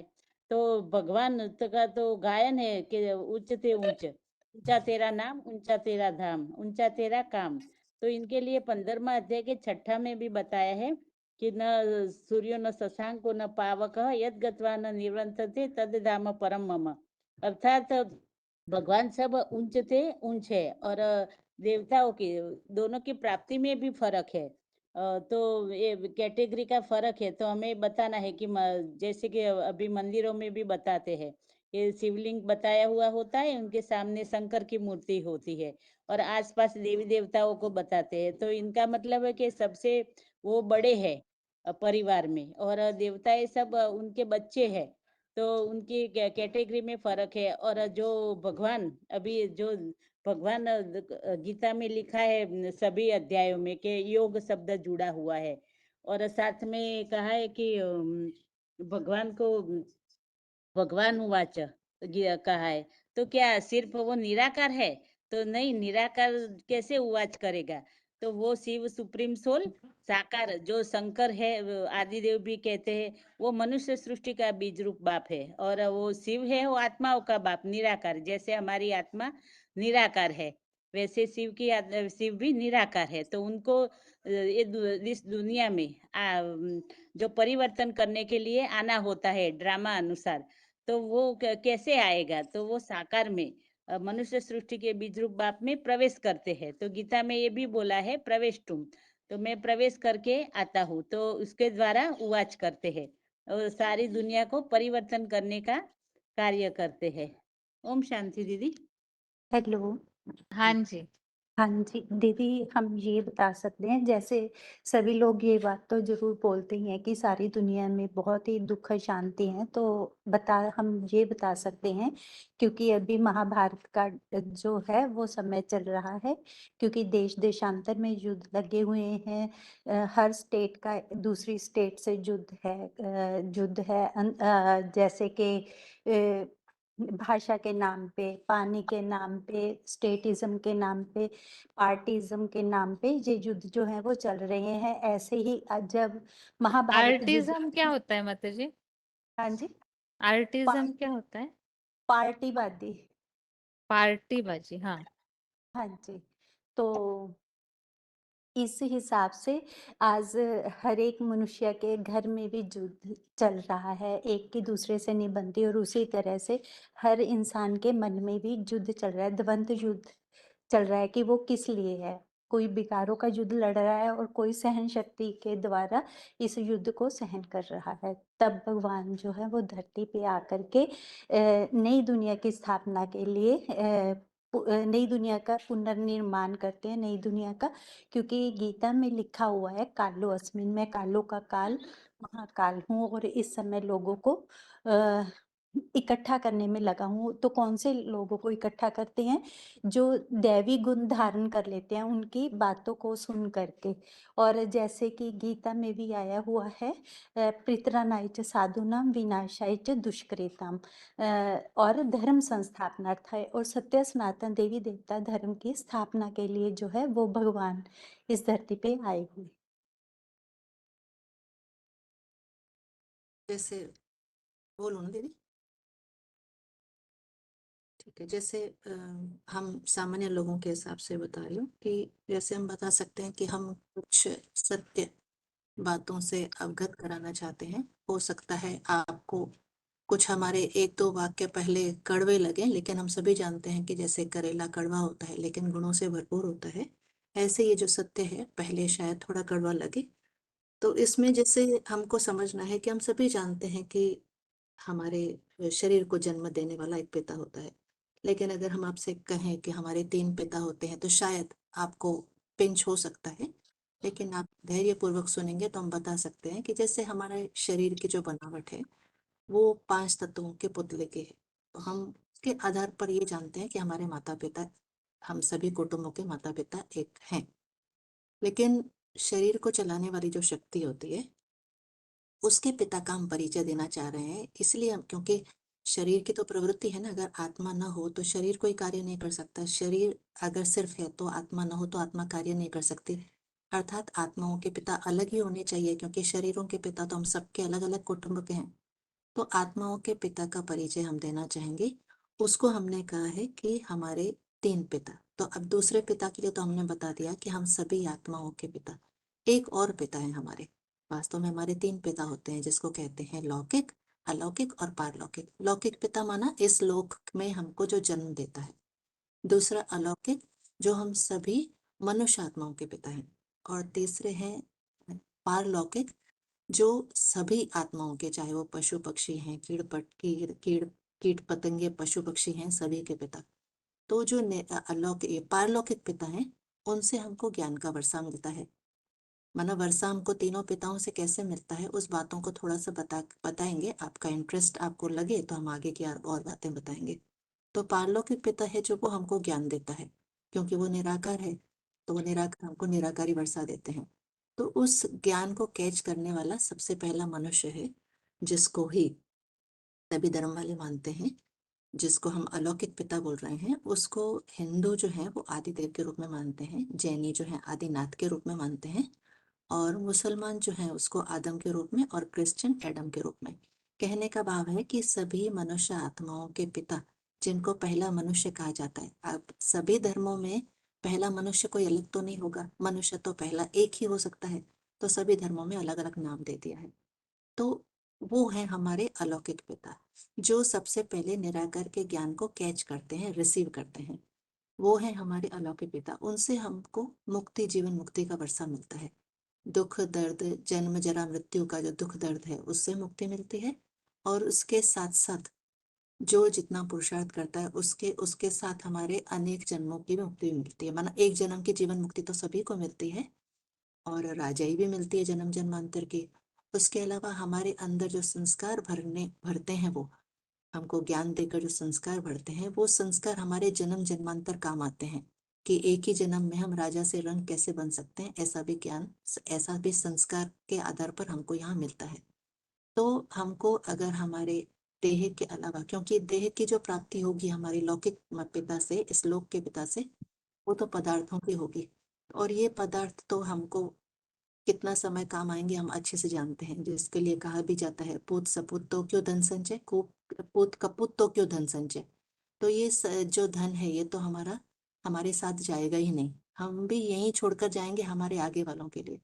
लेकिन अगर हम आगे की अलौकिक और पारलौकिक पिता से जो प्राप्ति करते हैं, वो हमारी जन्म जन्मांतर काम आएगी।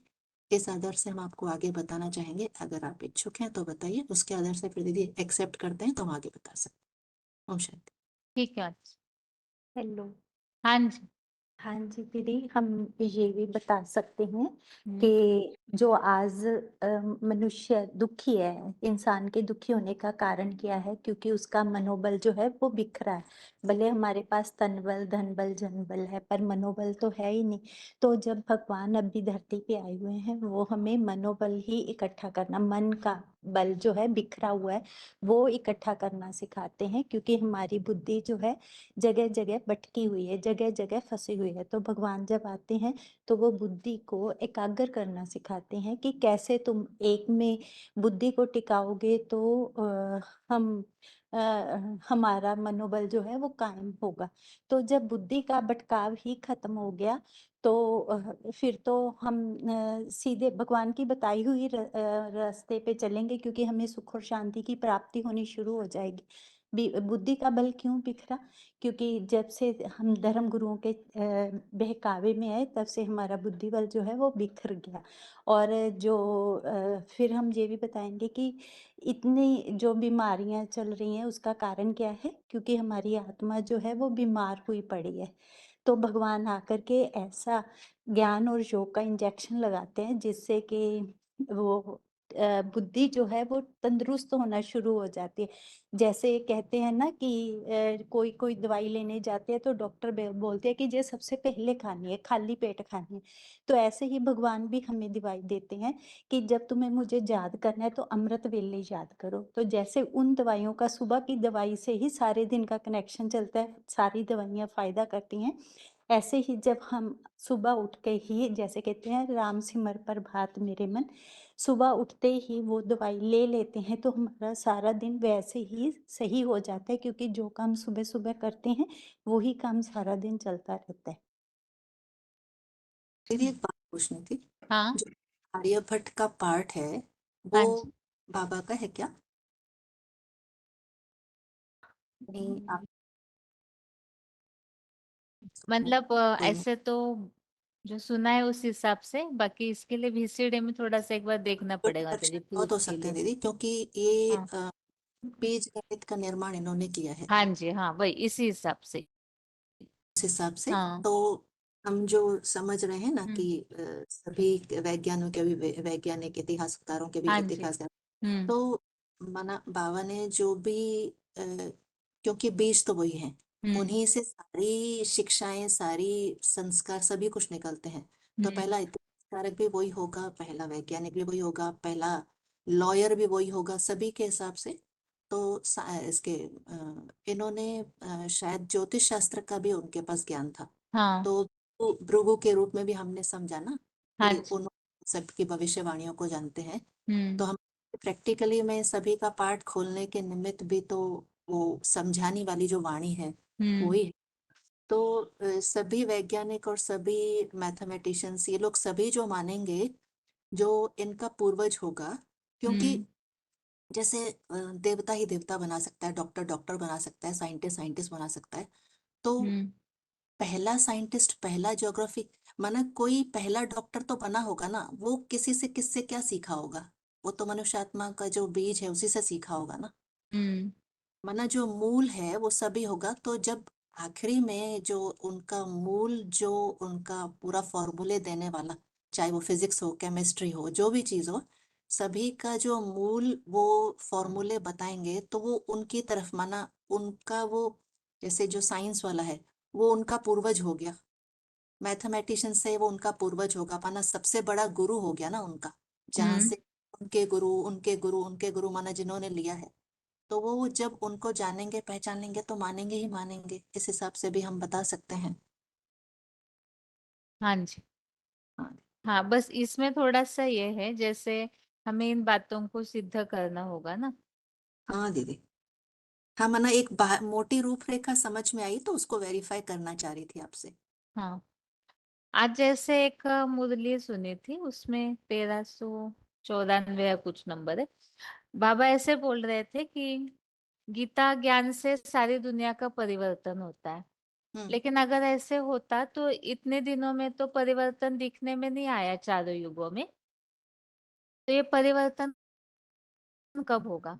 तो उसके लिए जरूरी है कि जब सृष्टि का पूरा पतन होता है तो उसी समय ही परिवर्तन होना है, तो कलयुग के अंत में। तो गीता ज्ञान की गलत फहमियों के कारण या जो टीकाएं निकली, तो टीकाकारों ने अपने अनुसार गीता को बताया, इसलिए सृष्टि का पतन हुआ। तो सृष्टि के सुधार के लिए उसी गीता के द्वारा परिवर्तन होना है। तो उसकी सही व्याख्या कौन कर सकता है? जिसने शुरू में गीता बनाई। तो कलयुग के अंत में भी वही आत्मा जो है वो जब तक गीता का क्लैरिफिकेशन न दे, के समझे कवि और के समझे रवि इस अनुसार, तो तब तक परिवर्तन नहीं हो सकता है। तो इसलिए वही आत्मा कलयुग के अंत में भी उस बात को समझाती है। तो यहाँ ये जो हम कंसेप्ट बताते हैं कि आत्मा में जन्म जन्मांतर के संस्कार रहते हैं। तो गीता ज्ञान का जो रिकॉर्ड है, बाबा ये बता देते हैं हर एक आत्मा में अपना रिकॉर्ड भरा हुआ है। धर्म पिताओं में अपना रिकॉर्ड होता है, सामान्य जो भी देवात्मा है उनमें अपना रिकॉर्ड होता है। तो व्यास की आत्मा में भी अपना रिकॉर्ड भरा हुआ है। तो वो आत्मा जब सही समय पे आती है तो गीता का क्लैरिफिकेशन का रिकॉर्ड जब खुल जाता है तो उसी से ये सृष्टि बदल जाती है। तो इस तरह की बातें हमें, जैसे बाबा ने यहाँ टैली किया मुरली में, गीता वही समझा सकता है जिसने गीता को बनाया है। तो वही और अर्थ भी उन्हें ही सही रीति टचिंग होंगे जिन्होंने द्वापर युग में गीता बनाई और संगम युग में जिन्होंने पहले क्लैरिफिकेशन दिया। संगम युग में गीता का क्लैरिफिकेशन दिया, ओरिजिनल गीता को बताया, वही आत्मा द्वापर युग में गीता जाके लिखती भी है। तो इस अनुसार दोनों बातें अगर हम टैली करें तो ऐसे और भी जो बातें हैं थोड़ा हमें टैली करनी पड़ेगी कि किस आधार से हम इस बात को बता रहे कि वही आत्मा सब बातों का पूर्वज है।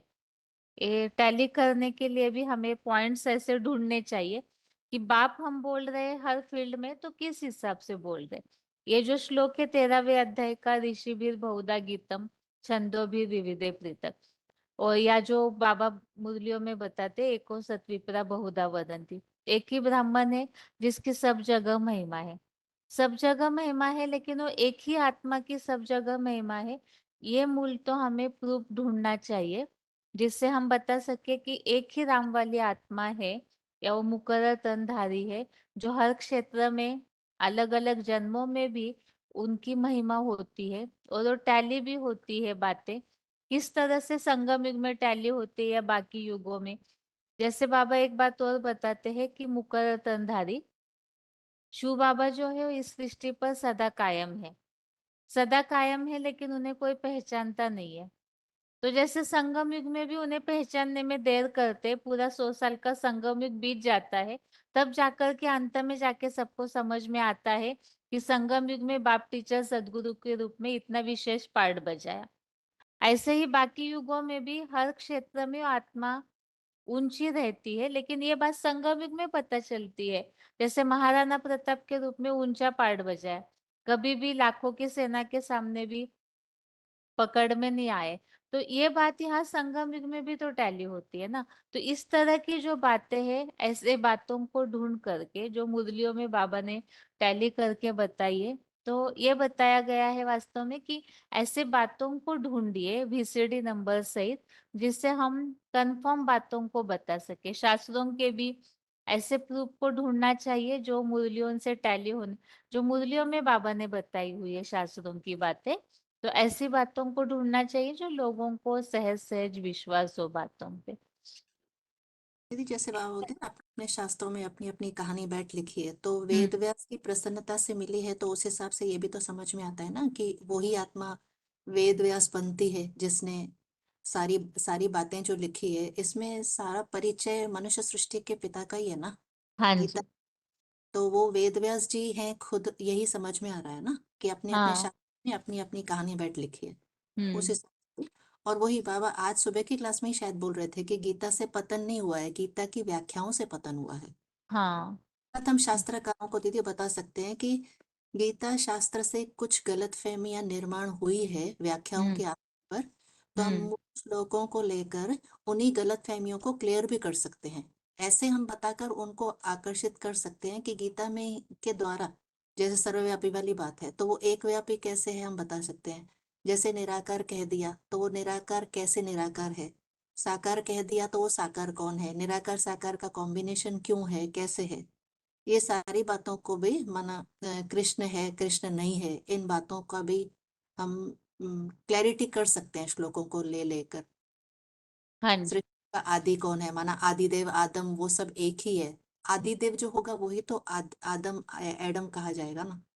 उस हम्म। हिसाब से भी हम सारी बातें क्लियर कर सकते हैं। तो शास्त्रकारों को तो उस हिसाब से भी हम बता सकते हैं कि जो गलतियां गीता से हुई है वही गीता के और श्लोकों से सिद्ध भी होगी। तो इससे ये समझ में आएगा कि वो व्याख्याएं गलत है, न कि गीता गलत है।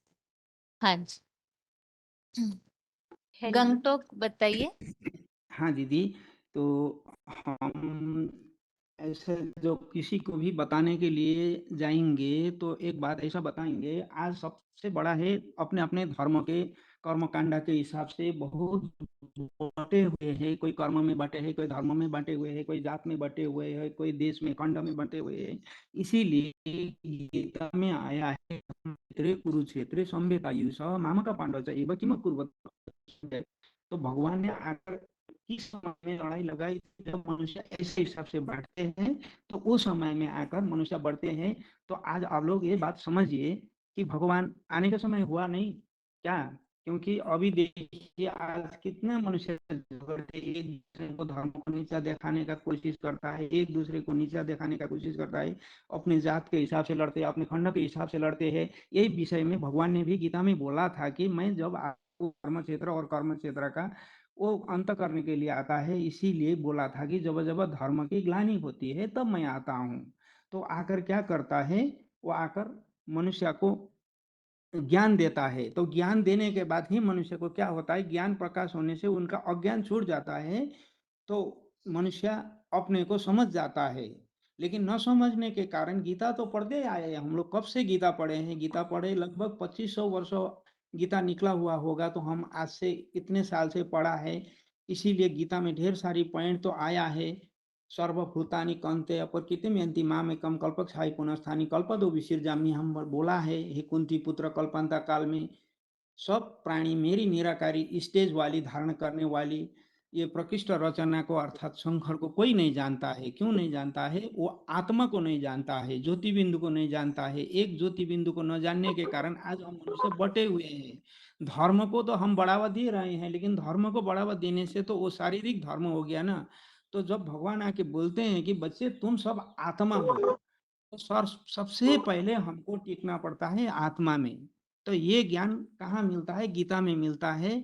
इसीलिए पहले पहले हमको समझना पड़ता है कि हम कौन है, तो हमारा बाप कौन है। यहीं से शुरू हो जाता है कि हम आत्मा, ये शरीर नहीं है, शरीर अलग चीज है, आत्मा अलग चीज है।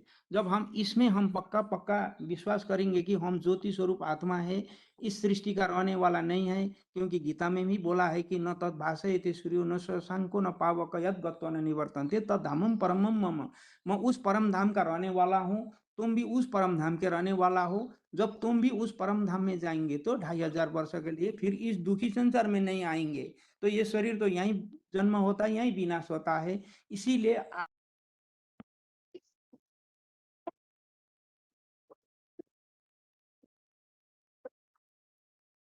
का विश्वास हो जाता है कि हम आत्मा है, ये शरीर आत्मा का भी पिता होता है। इसीलिए गीता में आया है ना, पिता हमस्य जगतो माता धाता पिता महम वेद्यम पवित्र ओमकार ऋक्षम च यजुरेव च। तो ये बताया है कि जब मैं ही क्या हूँ, इस जगत का जगत पिता भी हूँ, माता हूँ, विधाता हूँ, बापों का बाप बाबा हूँ, जानने योग्य पवित्र ओमकार हूँ, त्रिमूर्ति शिव बाबा। और ये सारा जानने वाला कौन है? वही पिता है। वो न जानने के कारण दुख हुआ। रिक्साम से ये जुड़े बचा, उसको जानने से मनुष्य सुख होता है, तो आज न जानने से मनुष्य दुखी है। इसीलिए वो कौन है जो हमको गति देने वाला, हमारा पति, स्वामी, साक्षी, आश्रय, शरणगत बत्सल, मित्र, उत्पत्ति, विनाश, ये सब करने वाला वो एक पिता है, जो बोला है कि मैं अविनाशी गोदाम भी हूँ, बीज भी हूँ। तो इस सृष्टि करने वाला को हमने क्या कर दिया? सर्वव्यापी बना दिया है। सर्वव्यापी का ज्ञान और भगवान कृष्ण का नाम जोड़ने से ये दोनों कारण आज हम दुर्गति में गए हैं। आप लोग गीता को एक बार अच्छे से समझ लीजिए।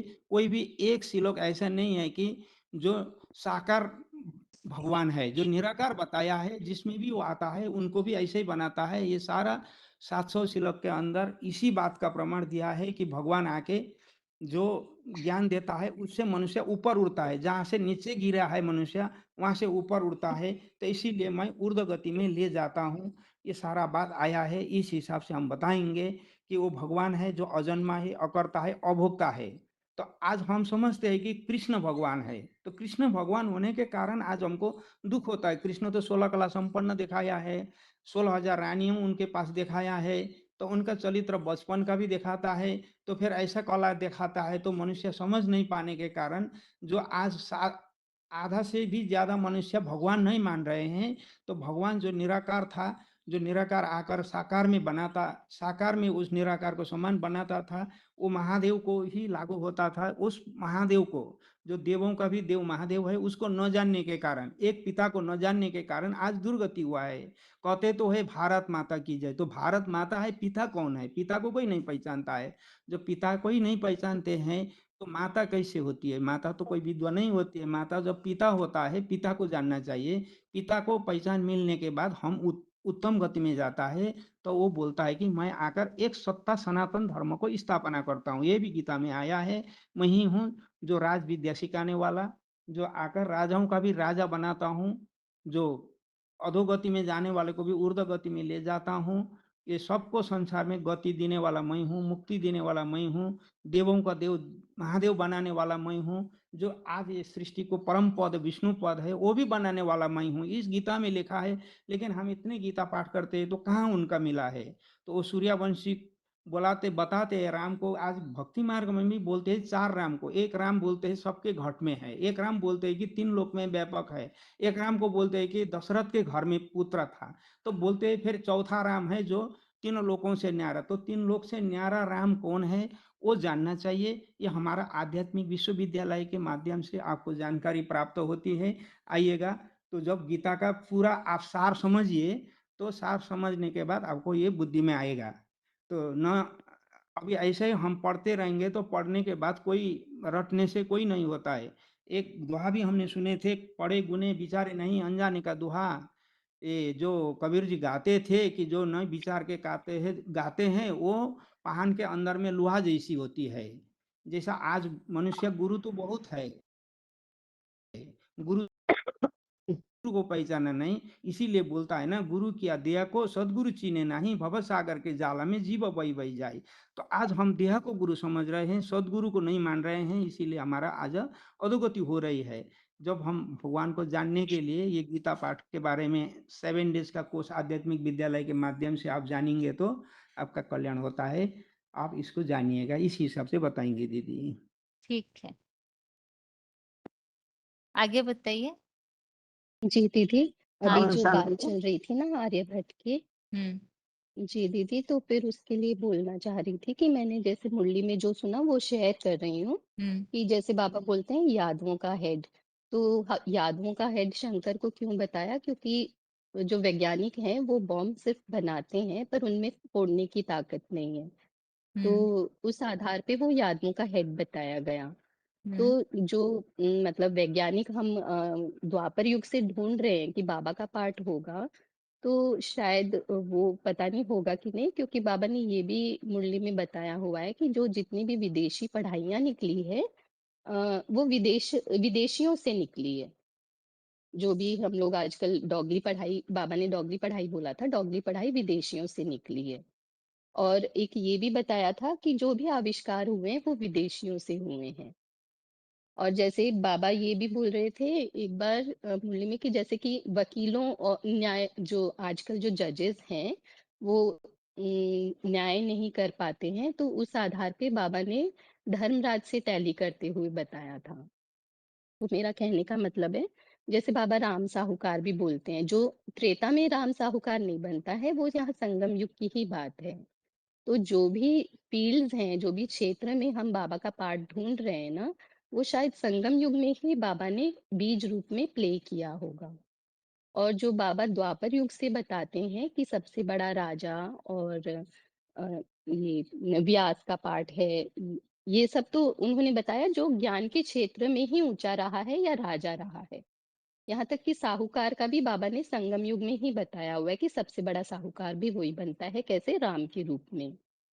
तो शायद मुझे ऐसा लग रहा है कि ये जितने भी फील्ड्स हैं ना, उनका पार्ट यहाँ संगम युग में ही बाबा के द्वारा प्ले हुआ होगा। और जो भी वैज्ञानिक या बड़े बड़े क्षेत्र के अपने हैं, वो सब यहीं पे बाबा के ज्ञान के आधार पर टैली करके उन्हें अपना गुरु मानेंगे। ऐसा फिलहाल मैं समझ रही हूँ, बाकी आप बताइएगा दीदी। ठीक है दादा जी, आप थोड़ा सा एक बार VCD नंबर बताइएगा मुझे, ऐसे हाँ दीदी, बस वही क्लैरिफिकेशन है वाला ये। तो। हाँ, ये मेरे पास ना बस वही एक्यूरेट लाइन भी नहीं है और नंबर्स भी नहीं है, लेकिन सुने हुए हैं इसीलिए बस शेयर किया। हाँ क्लास में भी हो सकता है किसी को याद आ जाए सुन के। ठीक है दादा जी, एक बार ढूंढना पड़ेगा मतलब बाबा किस हिसाब से जी। बोलते हैं, क्योंकि जैसे रामायण लिखा हुआ है तुलसीदास ने, इस हिसाब से वो तो थोड़ा सा प्रमाण ढूंढने पड़ेंगे, इसलिए बोला कोई भी बात हम बिना मुरली के नंबर के कंफर्म कुछ भी नहीं बोल सकते ना, इसलिए VCD नंबर है ना। मतलब हाँ हमने भी जी। जो बात बोली इसीलिए बोला कि कंफर्म नहीं बोल सकते, वो सुना हुआ है, तो एक बार VCD नंबर जब मिलता है तभी हम अपनी बात को कंफर्म बोल पाएंगे, है ना। ये जी जी। फिर है ना, इसमें जो विदेशों की जो बातें आती है ना, वो तो उन्होंने एडवर्टाइजमेंट के हिसाब से ये कर लिया कि हमारे यहाँ से निर्माण हुआ है। हम्म वो तो एडवर्टाइजिंग के पीछे उन्होंने ये कर दिया कि वो इजिप्ट वाले हैं, ये लोग आदि मानव आदि के लोग थे, ऐसा हम्म उन्होंने प्लेसमेंट से कर लिया है, नहीं तो जो मैथ्स है मतलब जो भी है वो यहाँ से ही शुरू हुआ है। और जिसने संगीत में पार्ट बजाया होगा वो जरूर ब्रॉड ड्रामा में भी उसका आविष्कार के रूप में पार्ट बजाएगा, वो उसमें उस फील्ड में हीरो गिना जाएगा क्योंकि उन्हीं से डिस्कवरी होगी वहां भी जाके प्रैक्टिकल में। एक बार ढूंढते हैं माता जी, आप भी अगर मिलता है तो देखिए, मैं भी देखती हूँ एक बार इस बात को। ये जो भी ढूंढने की बातें ना आप जरूर नोट करके रखा कीजिए ताकि कुछ ना कुछ उसका सॉल्यूशन हम ढूंढ सके। ठीक है, आज के लिए क्लास यहाँ ही पूरा करते हैं। बाकी अगले क्लास के हिसाब से जैसे बेसिक वालों को भी हमें सारी बातें समझानी है, इसीलिए जो बाप टीचर सदगुरु के पाठ संबंधी जो मुरली पॉइंट्स है उन्हें याद करना शुरू कीजिए, कम से कम पढ़ते रहिए बार बार। त्रिमूर्ति कोर्स में और सच्ची गीता खंड 1 में, संजीवनी में, इन जो भी लिटरेचर्स में मुरली पॉइंट दिए हुए हैं तो उन पॉइंट्स को जरूर पढ़ते रहिए। जो याद कर सकते हैं तो याद भी कीजिए। अगले क्लास में बेसिक वालों को कैसे समझाना है उस पर रिवीजन की जाएगी। आज के लिए क्लास यहाँ ही पूरा करते हैं। ओम शांति।